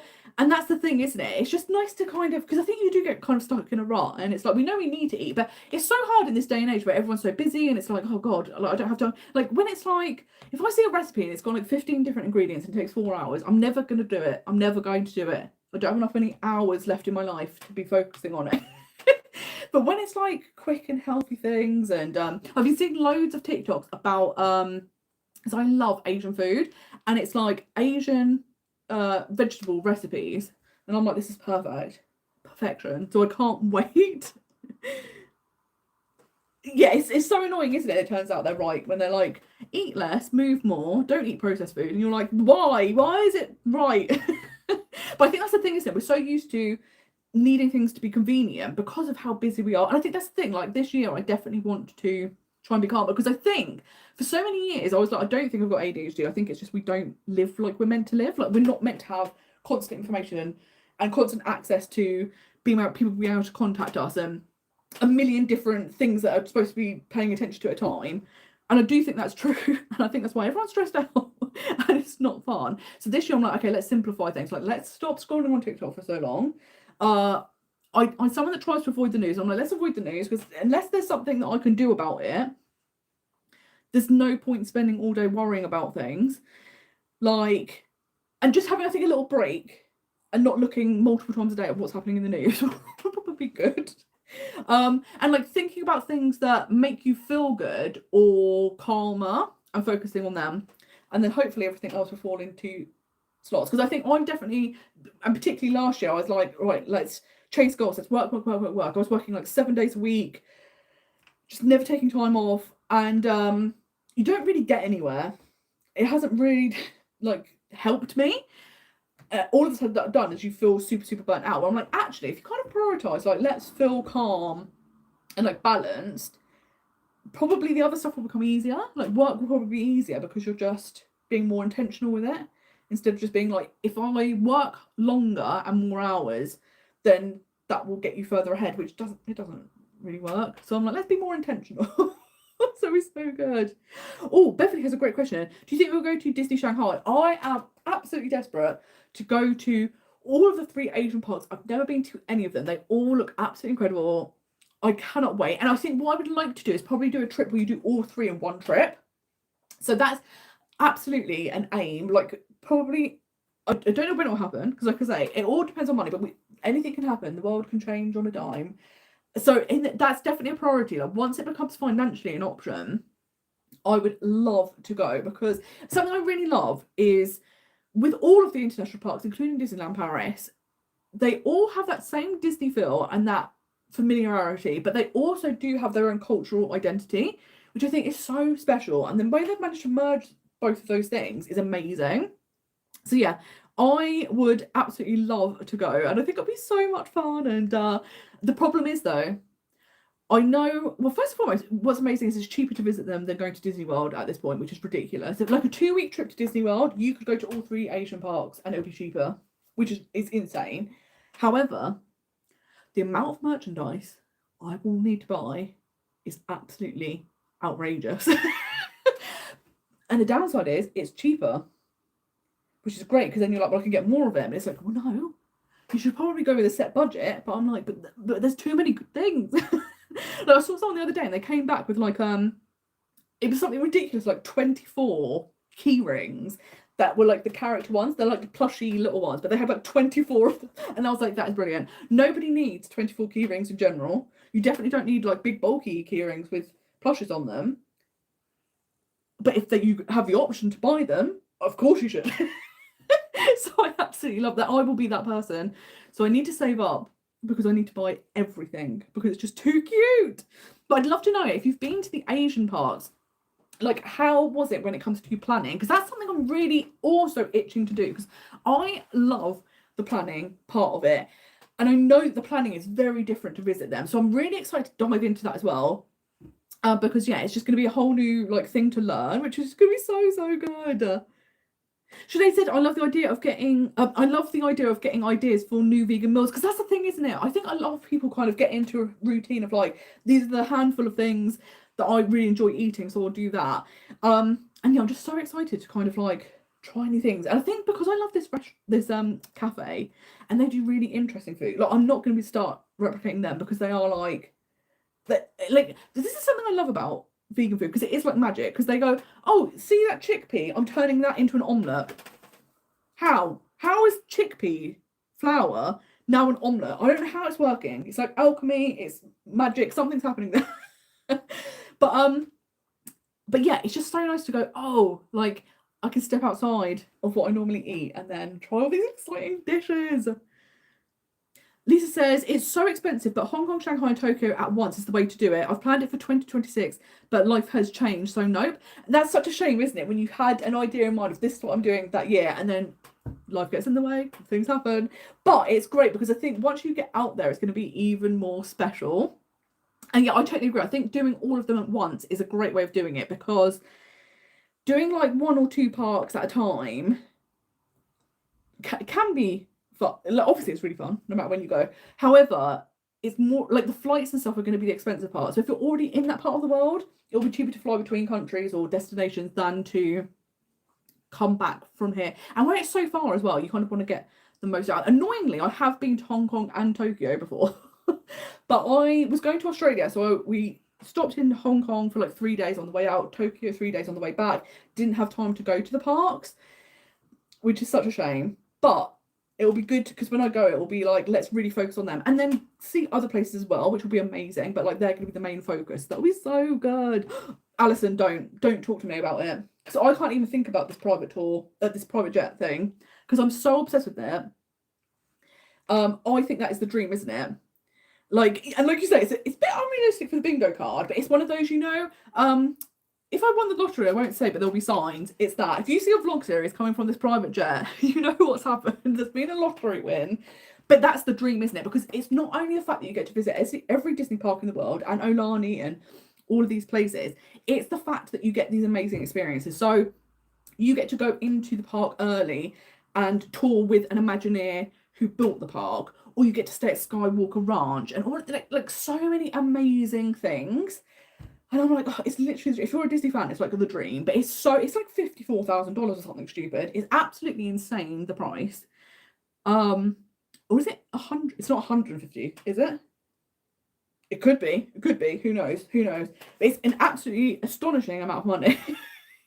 But and interestingly, I don't think I've ever seen a vlog. Maybe I should look this up. I don't think I've ever seen a vlog series of it, because obviously it is so expensive, and it is for people that have crazy amounts of wealth. To be able to drop that sort of money on one holiday, I think it's something like 150 actually. Now I'm thinking about it, but you know, like I say, maybe I'm going to manifest winning the lottery, and I'll be the first vlogger to go on this tour this year. If you see me looking out of a private window of a private plane, that's what's happened. The manifestation has worked.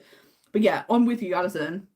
Maybe we don't put it on the bingo card now, but that is the one we're manifesting. We're doing the lottery win. That's what's happening. Yes, Lisa, you're saying though, but dream big. This is true, isn't it? Because that's the thing, you're only limited by your imagination. And I think that is something that I love about Disney, because Walt Disney literally is the physical embodiment of that. Because he was someone who, like, you know, whenever you had animated films, they were shorts. Nobody thought anyone would watch a feature-length animated film. Now, so many people, so many companies are just based on doing that. Like, theme parks before were just kind of like more like fun fairs or carnivals, just for kids to go on rides. He completely revolutionized that. And when you think about Disney now, that it's got cruise lines, it's got a destination in Hawaii, it's got its own like towns, because obviously you've got Celebration, but you also now they're building more of these towns around the US. It's unbelievable what Disney have done. So yeah, he's like the physical embodiment of if you can dream it, you can do it. So we're all going on this private jet tour, guys. It's happening. We're all going to win the lottery. And we're all going to go. Can you imagine? We're like, guys, the next meet-up, private jet tour, after we've all won the lottery. It'd be amazing.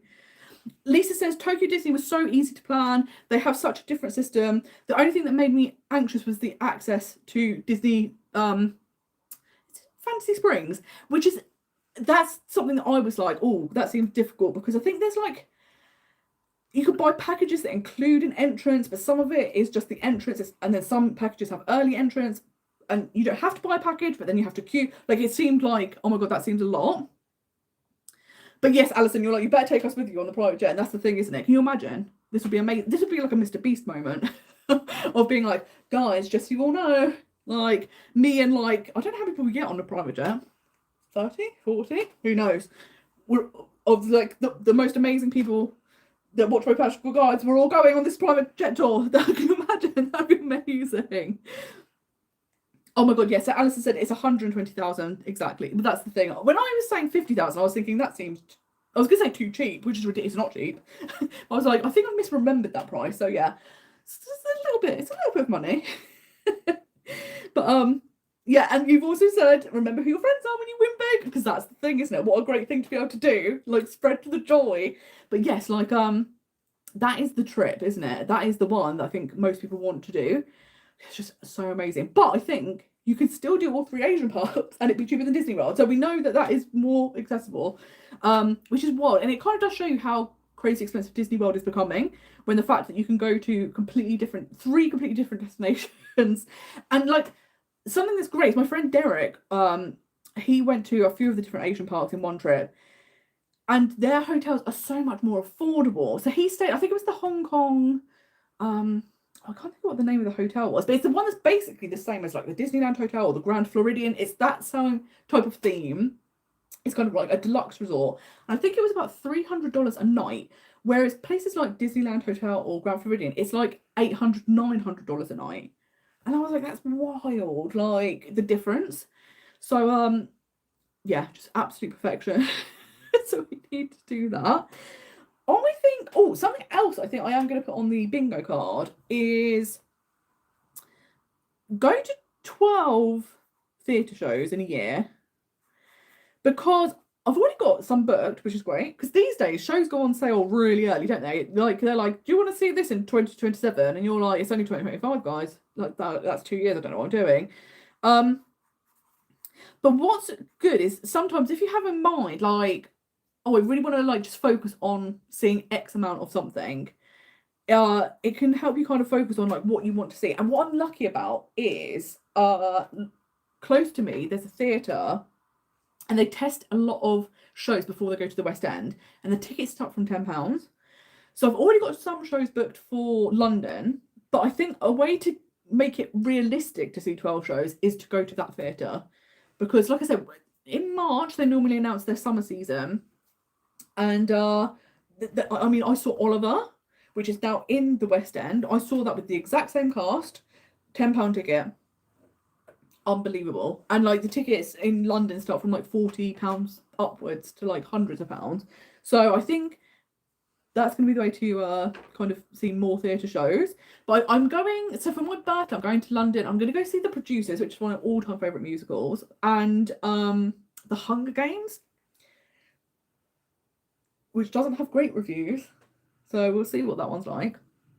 I have to say, if I go to London, I always buy the cheapest tickets, because London theatre is so expensive now. And however, a lot of theatre shows will have cheap tickets either in the front row, because it might be a restricted view, so like you might not see people's feet. But unless you're seeing like Riverdance, do you need to see people's feet? Not really. Or like at the ends of rows in the stores and stuff like that. So I never will pay like the extortionate kind of rates that you're getting now for some of the seats. So that's another way to make it more affordable. So I think The Producers is a £30 ticket. Hunger Games is a £30 ticket. Hunger Games is actually at the kind of back of the arena. Interestingly, it's a restricted view. However, it's a brand new venue. So I feel quite strongly that new venues shouldn't have any restricted view seats. But we'll see. We'll see what it's like. We'll see. There's not good reviews. I've got a ticket to go see Beetlejuice, which I'm very excited about. I've been wanting this to come to the West End for absolute ages. I've also got a ticket for Operation Minced Meat, which I'm very excited for. That's not till way later this year. So I've already got a few shows booked in. But yeah, I always go for the cheap tickets. And like I say, this local theatre where they have £10 tickets is the way forward. So I'm going to put that down on the little board, like just so that you've got it in mind. I'm going to go see more theatre shows. I think that'll be good. Lisa said you'd love to do the Keys to the Kingdom tour this year. Very exciting. Is it correct you can book it 60 days in advance as well? How did you book it VPN? You will love Keys to the Kingdom. It is absolutely incredible. If you love Disney in any capacity, it's such a joy, because like you get so much insight, but also not just the things you're learning, but the fact you get to go backstage, and particularly the Utilidors, is wonderful. So definitely do it. And yes, you can book 60 days in advance, just like dining. So you say if you're staying on site, you also get that 10-day window. So that's fantastic. And I used a VPN and booked it online. You can also call, but you can just do it with a VPN if you have the ability to do that. So yeah, you're going to absolutely love that. And that's something fun to put down the bingo card, like Keys to the Kingdom tour. That's so good. I think something else that I might do this year, I'd like to try some new restaurants, because again, I am someone who goes to Wagamama all the time. Whereas I think it would be nice to kind of branch out and like maybe like over the course of a year, like try 6 new restaurants, like go somewhere we've not been before.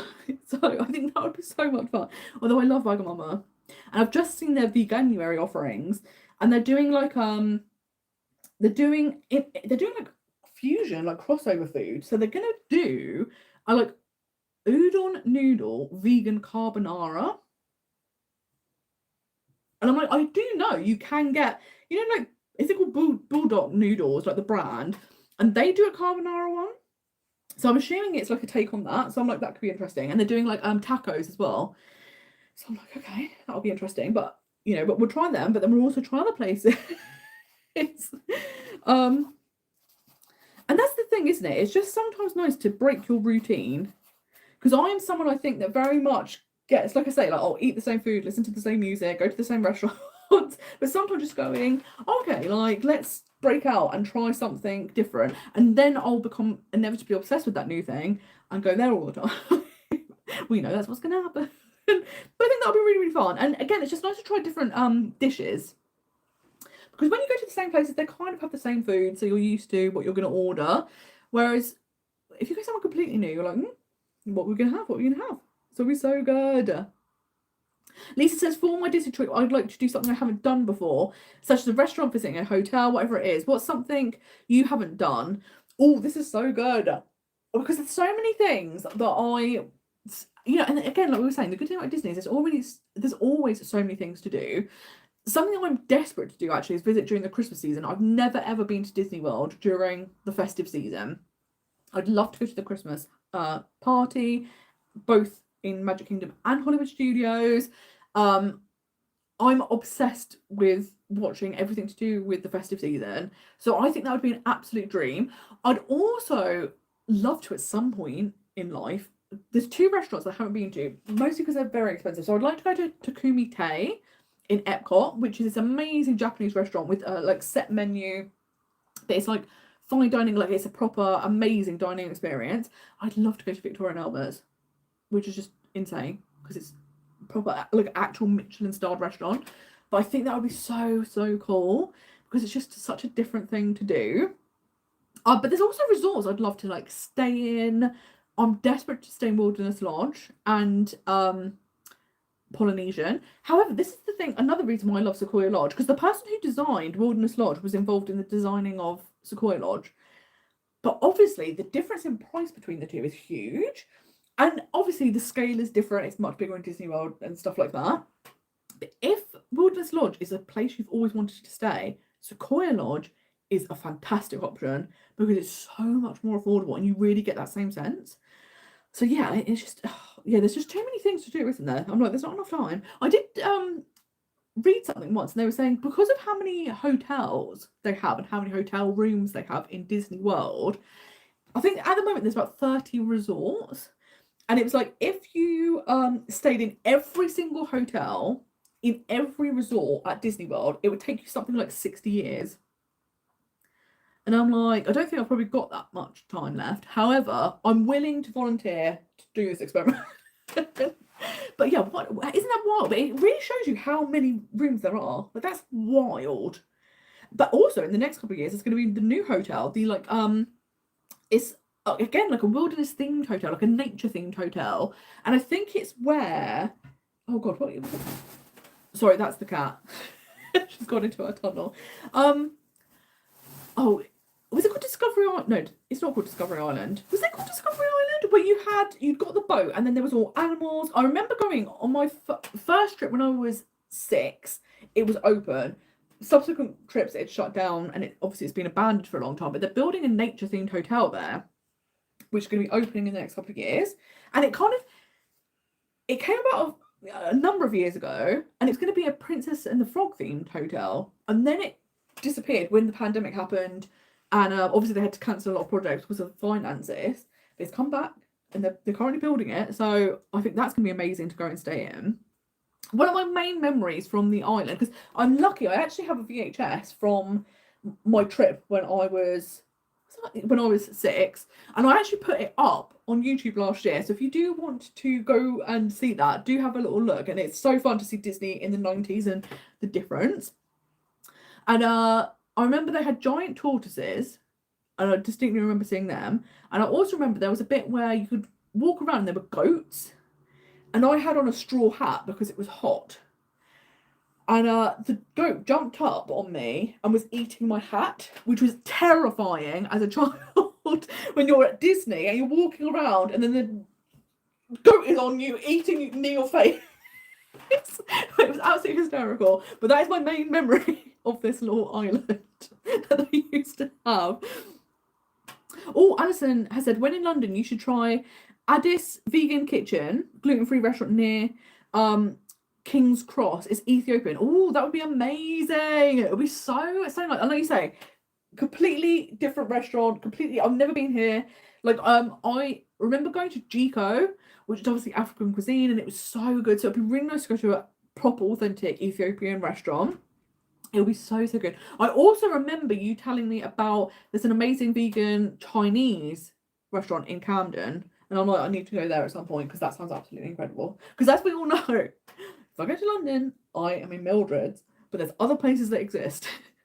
And what's interesting, in January, I'm going to be staying for the night. So I'm going to go up I'm going to see 2 shows in one day, and the next day it's just like a relaxing day. But I'm going to hit up some of my favourite restaurants. So I'm going to go to Mildred's for breakfast. I'm going to go to Mallow, which is in Borough Market. So I'm going to actually spend some time in Borough Market. Bird and Blend are my favourite people that make matcha, and they actually have a shop there because I normally buy it online. So I was like, I'm going to go there. I also want to try Genki, which is a matcha like cafe. I'm going to try that.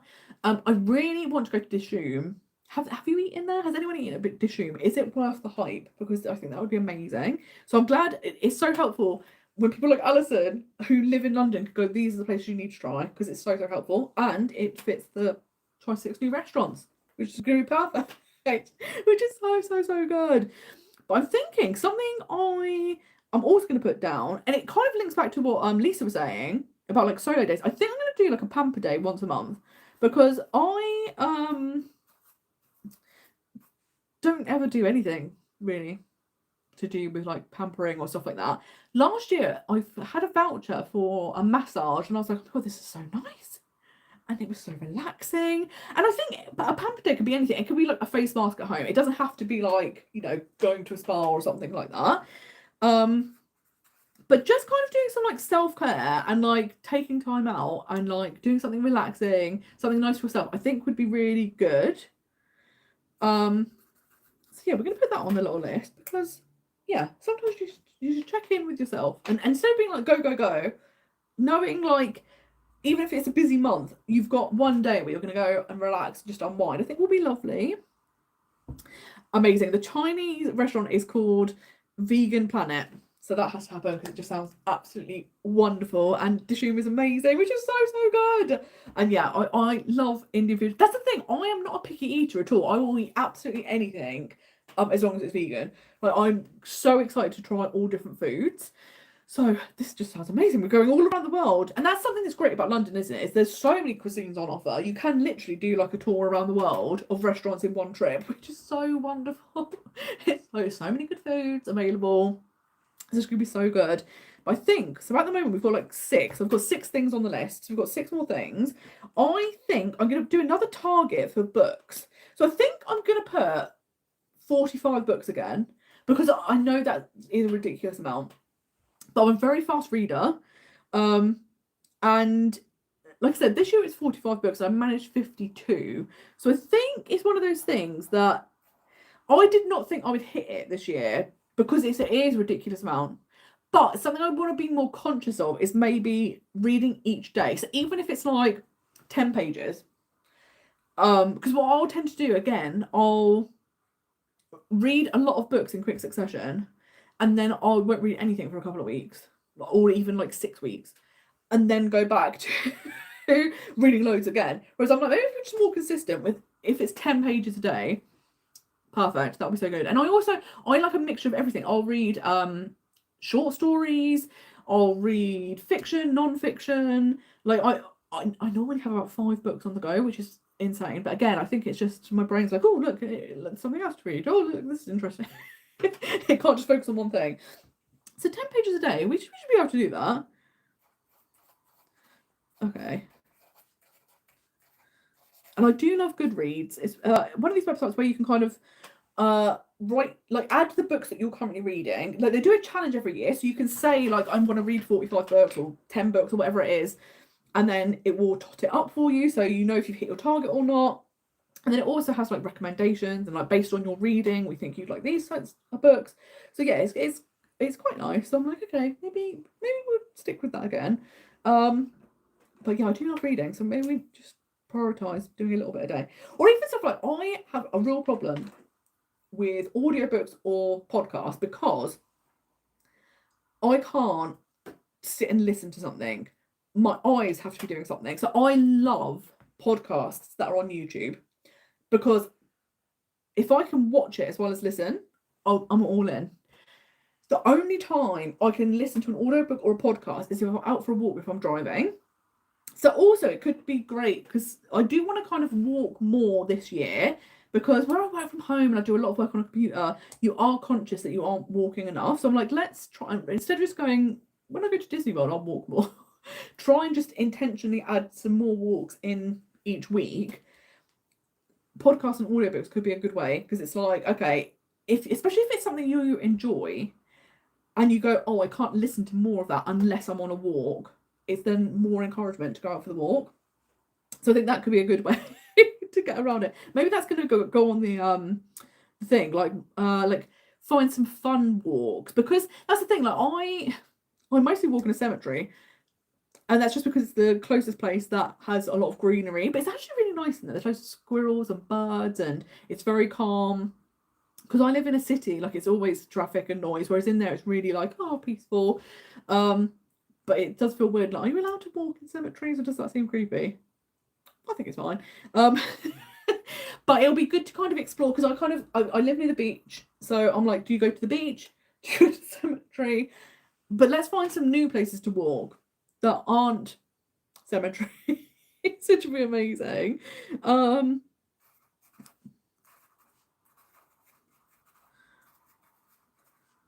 Okay. In fact, there is a place where I did this year end up accidentally doing a new nature walk, because I put my car in for its MOT, and nearby I'd heard there was this place where people walk dogs.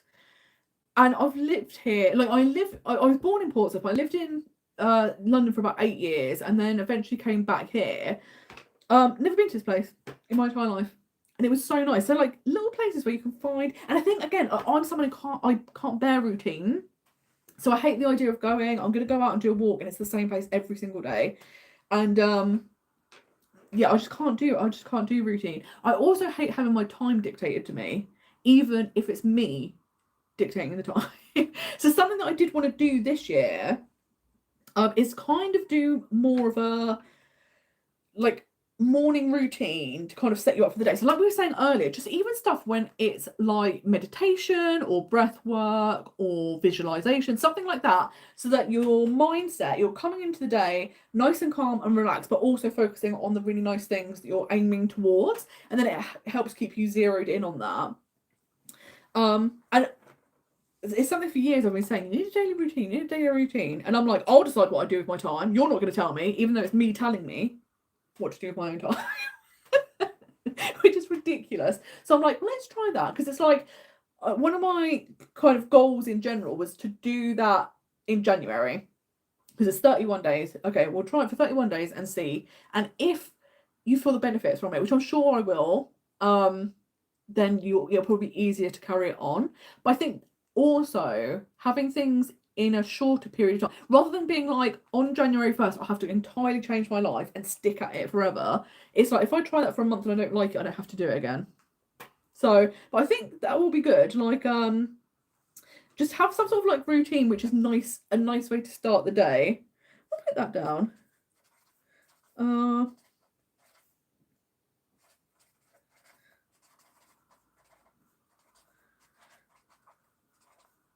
And I think that will help, because I'm normally someone that wakes up and starts scrolling immediately, and then you start hearing this terrible things happen, this person's complaining about this, and then I don't think that's a good way to start the day.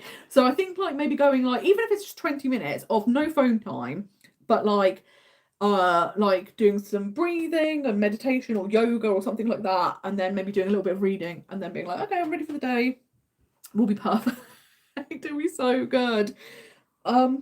We've got 3 more slots, which is very exciting. I can't believe the little board it's coming together. I'm also very excited that I used glitter pens, which I'm not 6, but it's just more fun. That is actually something that I wanted to add to my list. That's something that I wanted in general just to do this year, which is to add more whimsy into my life. Because again, I think last year was so stressful, so difficult, and like it then just becomes such a focus on like just getting through the day.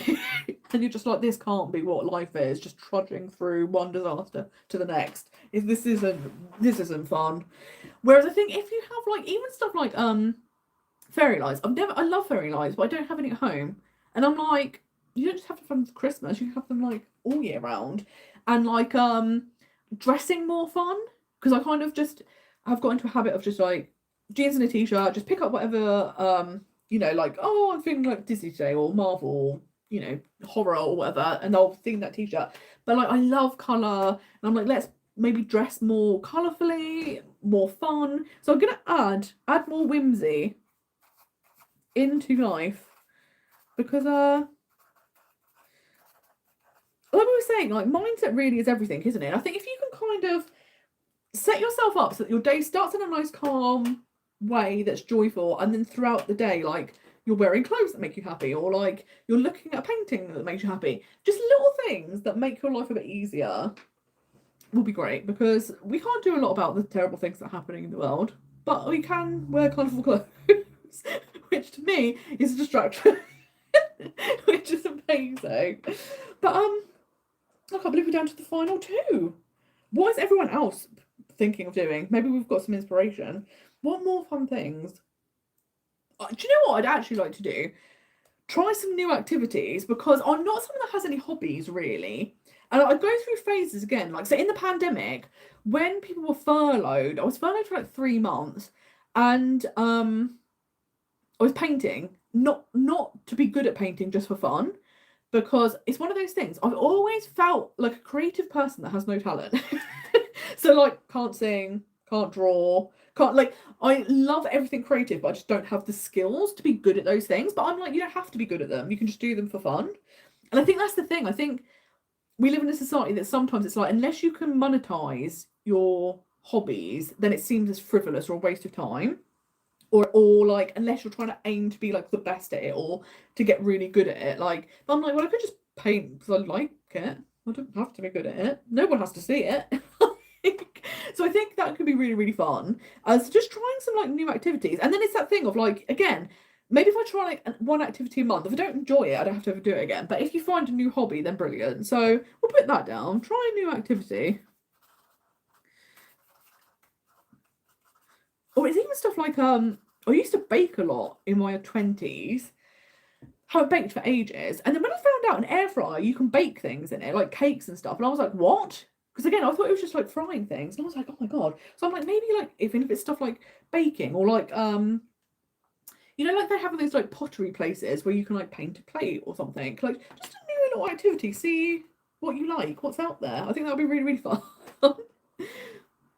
Alison said, I totally agree. More fun is needed in 2026. As adults, we can be guilty of taking life too seriously, have to look after that inner child. And I think you're so right. That's like what we were saying earlier, isn't it? Like, it's so easy to get focused on bills and this is happening and I've got to have that deadline met and all of these things, that you totally forget all of the fun and like the like little things you can do for joy. So like being intentional about like, okay, I'm gonna like have a little hobby or read a book or go to the cinema, like just little things, and it gives you that space to kind of be fun again. And I think the other thing I find is, because you're so worried about, I've got to do this and do that and make this money and do this and that, it takes away your imagination and your creativity as well, because you're so focused on achieving tasks and just getting through stuff.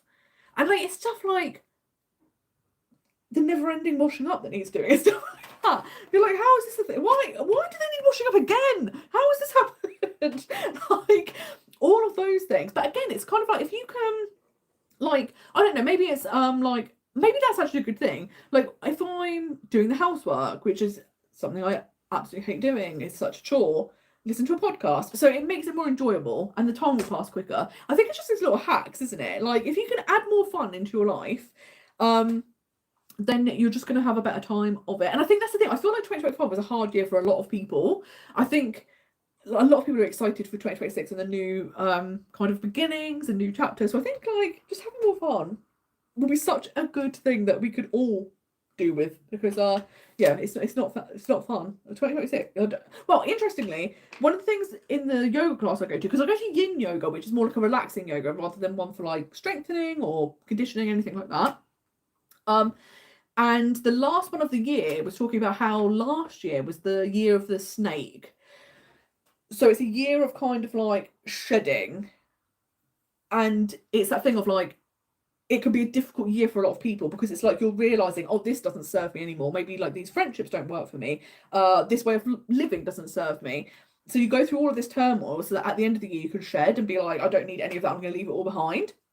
So maybe that's why we will be having a tough year. So the snake has now left the building.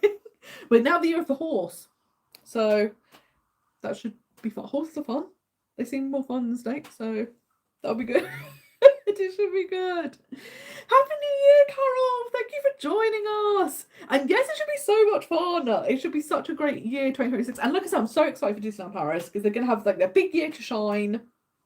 It's going to be so exciting to see what World of Frozen is. And interestingly, more than World of Frozen, I'm excited to see Adventure Way and the nighttime show. I think just because World of Frozen, where I've been on Frozen Ever After the ride, it's not going to be the first time doing it. You kind of know what to expect. Although I do think it's such a fun ride. I think it's going to be really, really good. However, there's so many new other things that are coming. And I'm like, okay, we're also focused on World of Frozen that we keep forgetting that there's all this other stuff. And particularly the nighttime show, I think it's going to be absolutely fantastic. So it's going to be such an exciting year. And yeah, I just can't wait. It's going to be so, so good. But there's now one slot left for our bingo card. So one more thing. What things can we do for fun? One more thing. I love the way I'm like, I can't think of 12 fun things. But it's like, you know when they say, when you're thinking of something, you then can't, you like, you know, if someone asks a question and you know the answer, but your brain just goes, no, we don't know it anymore. And you're like, we do know it. And yeah, Lisa, you agree it's about having fun, not being good. And I think that's the thing, isn't it? There's so much focus on, like, you should only, like, it does annoy me where it's kind of like, it's almost like frivolous to enjoy things. It's like we were saying earlier, like, you do need to, like, nurture your inner child. But in doing that, it's seen as, like, silly. And it's like, well, no, I think it's quite important because you do need to just have that, that, like, outlet where you can be silly and fun and curious and playful. And I think that's, again, why people love Disney, because you get to go and do all those things again, which just so... And this is the thing that I love, and it annoys me so much when you will see online... I'm going to get shady for a second, so bear with me.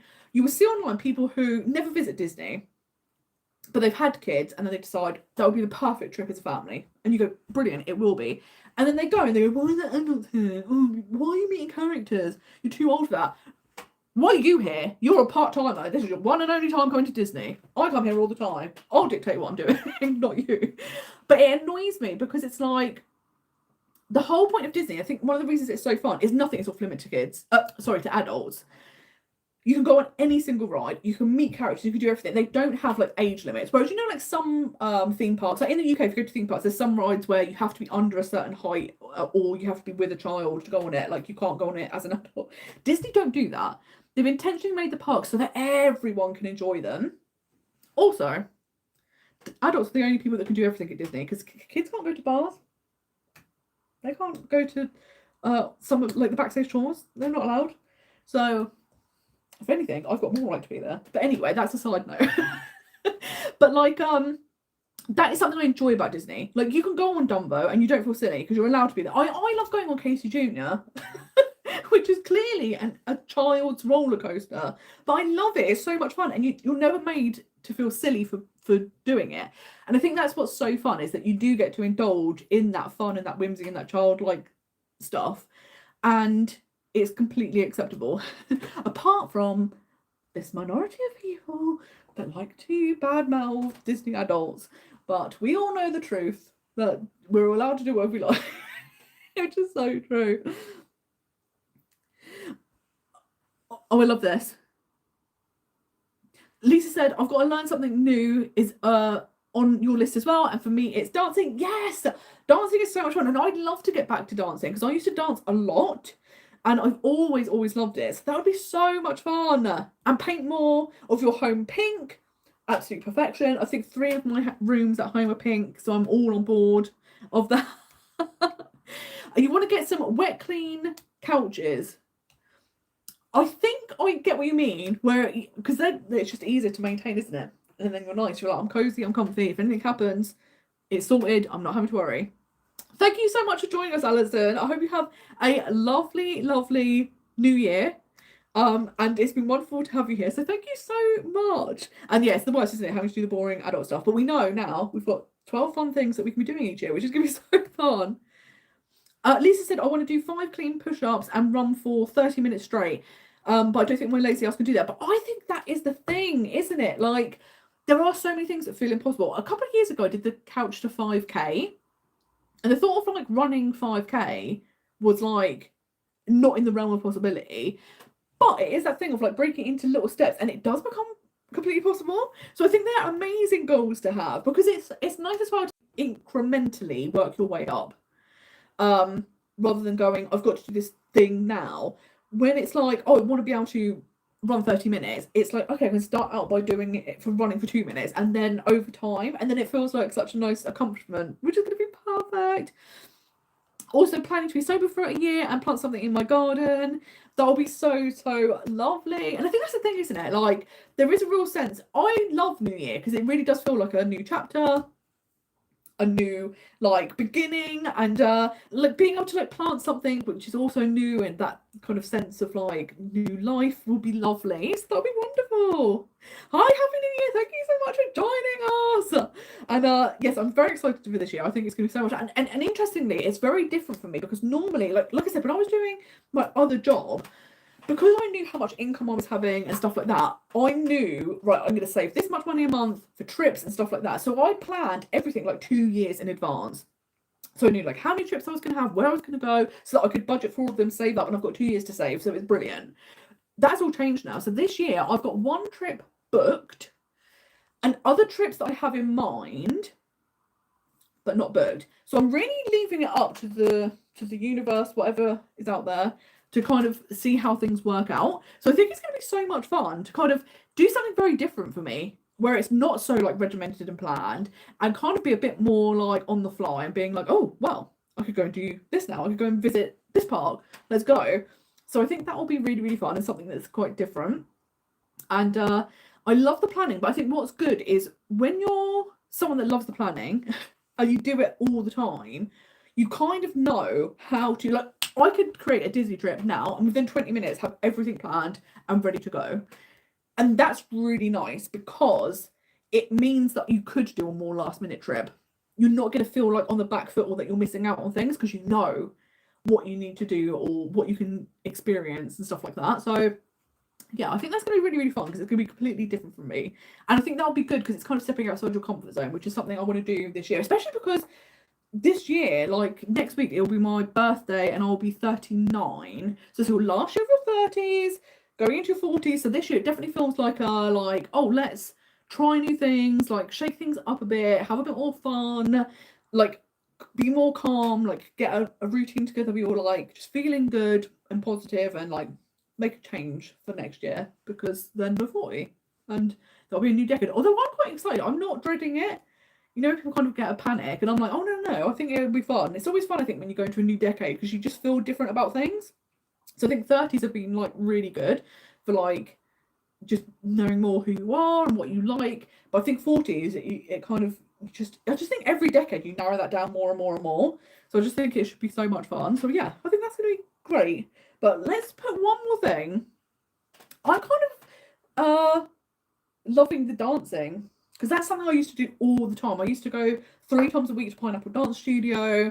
Like, I absolutely loved it. Like, my life revolved around it. So I would intentionally on those days be like, I have to leave work early. I'm coming in early. I'm having a short lunch break, and I'm going to my dance class. Like, everything revolved around that. So I think getting back into dancing could be so much fun, because I absolutely loved it. So we're going to put that down. Do more dancing. And maybe there might even be dance classes, because the thing is, I was previously looking up like adult dance classes, and it was more stuff like swing or like ballroom, which I've never really tried. But I'm not particularly interested in like partnered dance, and there's not many like dance classes for adults where I live, but maybe I'll be able to find one. And if not, YouTube, that's one of the best things, isn't it? Like, now, if you can't find something in your local area, or there's a skill you want to try out or something like that, YouTube, it's the way forward. So I think that'll be so much fun. And like, more dancing, it'll be so, so good. And yes, Lisa, it is so exciting. It's crazy to think. And this is that thing that I actually think is quite nice, because my birthday's the 9th of January. It's good and bad in the sense that all of the big celebrations of the year for me happen within like a 2-week period. So it's Christmas, New Year, birthday, and then nothing for 52 weeks. Which is sometimes difficult, because it's not like you've got something else to look forward to that's a celebration. However, there's something I do like about it, is that with a new year, like I say, there is like that renewed sense of it's a fresh chapter, anything could happen. And because my birthday's very close to that, it does feel like it also ties in with your new year that you're going to have after your birthday. So again, it does feel like, oh my God. So I don't know if you'll have a birthday later in the year, if you have that sense of this is a new start and a new year of my life, or if it's just a nice celebration to have. But yeah, I think because at the time of year it happens, it feels like that as well. So yeah, I'll just get all of the celebrations done in 2 weeks and muddle through the rest of the year. But I also think that's why it's important to celebrate things. So like in February, it's my vegan anniversary. So I always will go out and have like a nice meal just because it's nice to have a celebration or stuff like that. Or even like last month, like hitting the 5,000 subscribers on YouTube is such a big milestone. It's something I've been trying to do for the past 2 years. So like being able to go and celebrate that was so lovely. And I think you have to celebrate the small wins, because it can't just be like big milestones in people's life that we celebrate and nothing else. And it's like anything, like finishing the book you've been reading, or like that's why I think having these fun goals are good, because they're achievable. And then it's nice to be able to celebrate, like, oh, I did that. Like I said, I wanted to try 6 new restaurants, and I did it. And it feels like an accomplishment. So I think that's going to be perfect. And yeah, well, thank you so much for joining me. I can't believe it's already midday. We're already 12 hours into 2026, which is amazing. And this has been so much fun. But like I said, I think this is going to be a great year for the Disney parks, because Disneyland Paris, we know so many things are happening, not just World of Frozen and Adventure Way. And next week, like I say, we're going to have a video all about that, all of the new things that are coming. Disney World is its 55th anniversary, which is going to be crazy, like so much fun. Disneyland is still celebrating its 70th anniversary. Shanghai is celebrating its 10th anniversary. Like, there's a lot of like big things happening. So I just feel like it's going to be a great year for Disney. It's going to be a great time to visit the Disney parks. And yeah, I'm just looking forward to what the year will bring. Like, we don't know. And that's what I think is so fun. Like, you don't know what's going to happen. And particularly if the previous year hasn't been great, it's kind of that renewed sense of like, oh, but this could be a completely different year. And like by the end of December this year, like what a different place, what a different person, what are things have we achieved? Like, it'll be amazing. So I'm always very exciting. Thank you so much, Lisa. And yeah, I'm just very excited to do another year of Most Magical Guys. Like, creating the videos is such a joy. So I like I said, I'm always thinking about like what can be great topics that people are going to be interested in but also helpful. So this year it might be interesting to kind of play around a bit more with, like, instead of just having the backdrop that I have, something I've been saying for the past 2 years that I want to do is change my guest bedroom into like an office space, like creator space. So I definitely want to do that this year. So you've got more of an interesting background, maybe switch up the style a little bit. But also it might be fun to do some videos that aren't just like planning, maybe more like, not controversial topics per se, but like discussion points of like, you know, like we were saying, like the ways you're ruining your own Disney trip, something like that. More shorts, but also, yeah, just more meetups, more fun. So I'm very excited for this year. So thank you so much for joining me and spending the start of 2026 with me. I cannot wait for all the new things, and I hope you have lots of joy, lots of happiness, lots of success in this year, and lots of Disney. All of the Disney we can need. But yes, Lisa, I'm so glad that you're excited for the year to come, and I hope that our paths cross again, and I'm wishing you the best in every part of life. And yes, I really hope we get to meet up again, because it was such a joy, and it's been so wonderful to be in contact ever since. So we definitely need to meet up in person again. And yes, I hope you have a wonderful year as well, and get all of the most amazing things that you are wishing for. But yeah, I hope you all have a fantastic 2026. And like I said, I think just having some fun goals is a great way to just keep that fun whimsy alive. So I'm very excited to go and try this. Gonna go make a recipe now. It's lunchtime, let's do it. But thank you all so much for joining me, and until next time, I hope you have the most magical day. Bye bye. See you all soon. Happy New Year.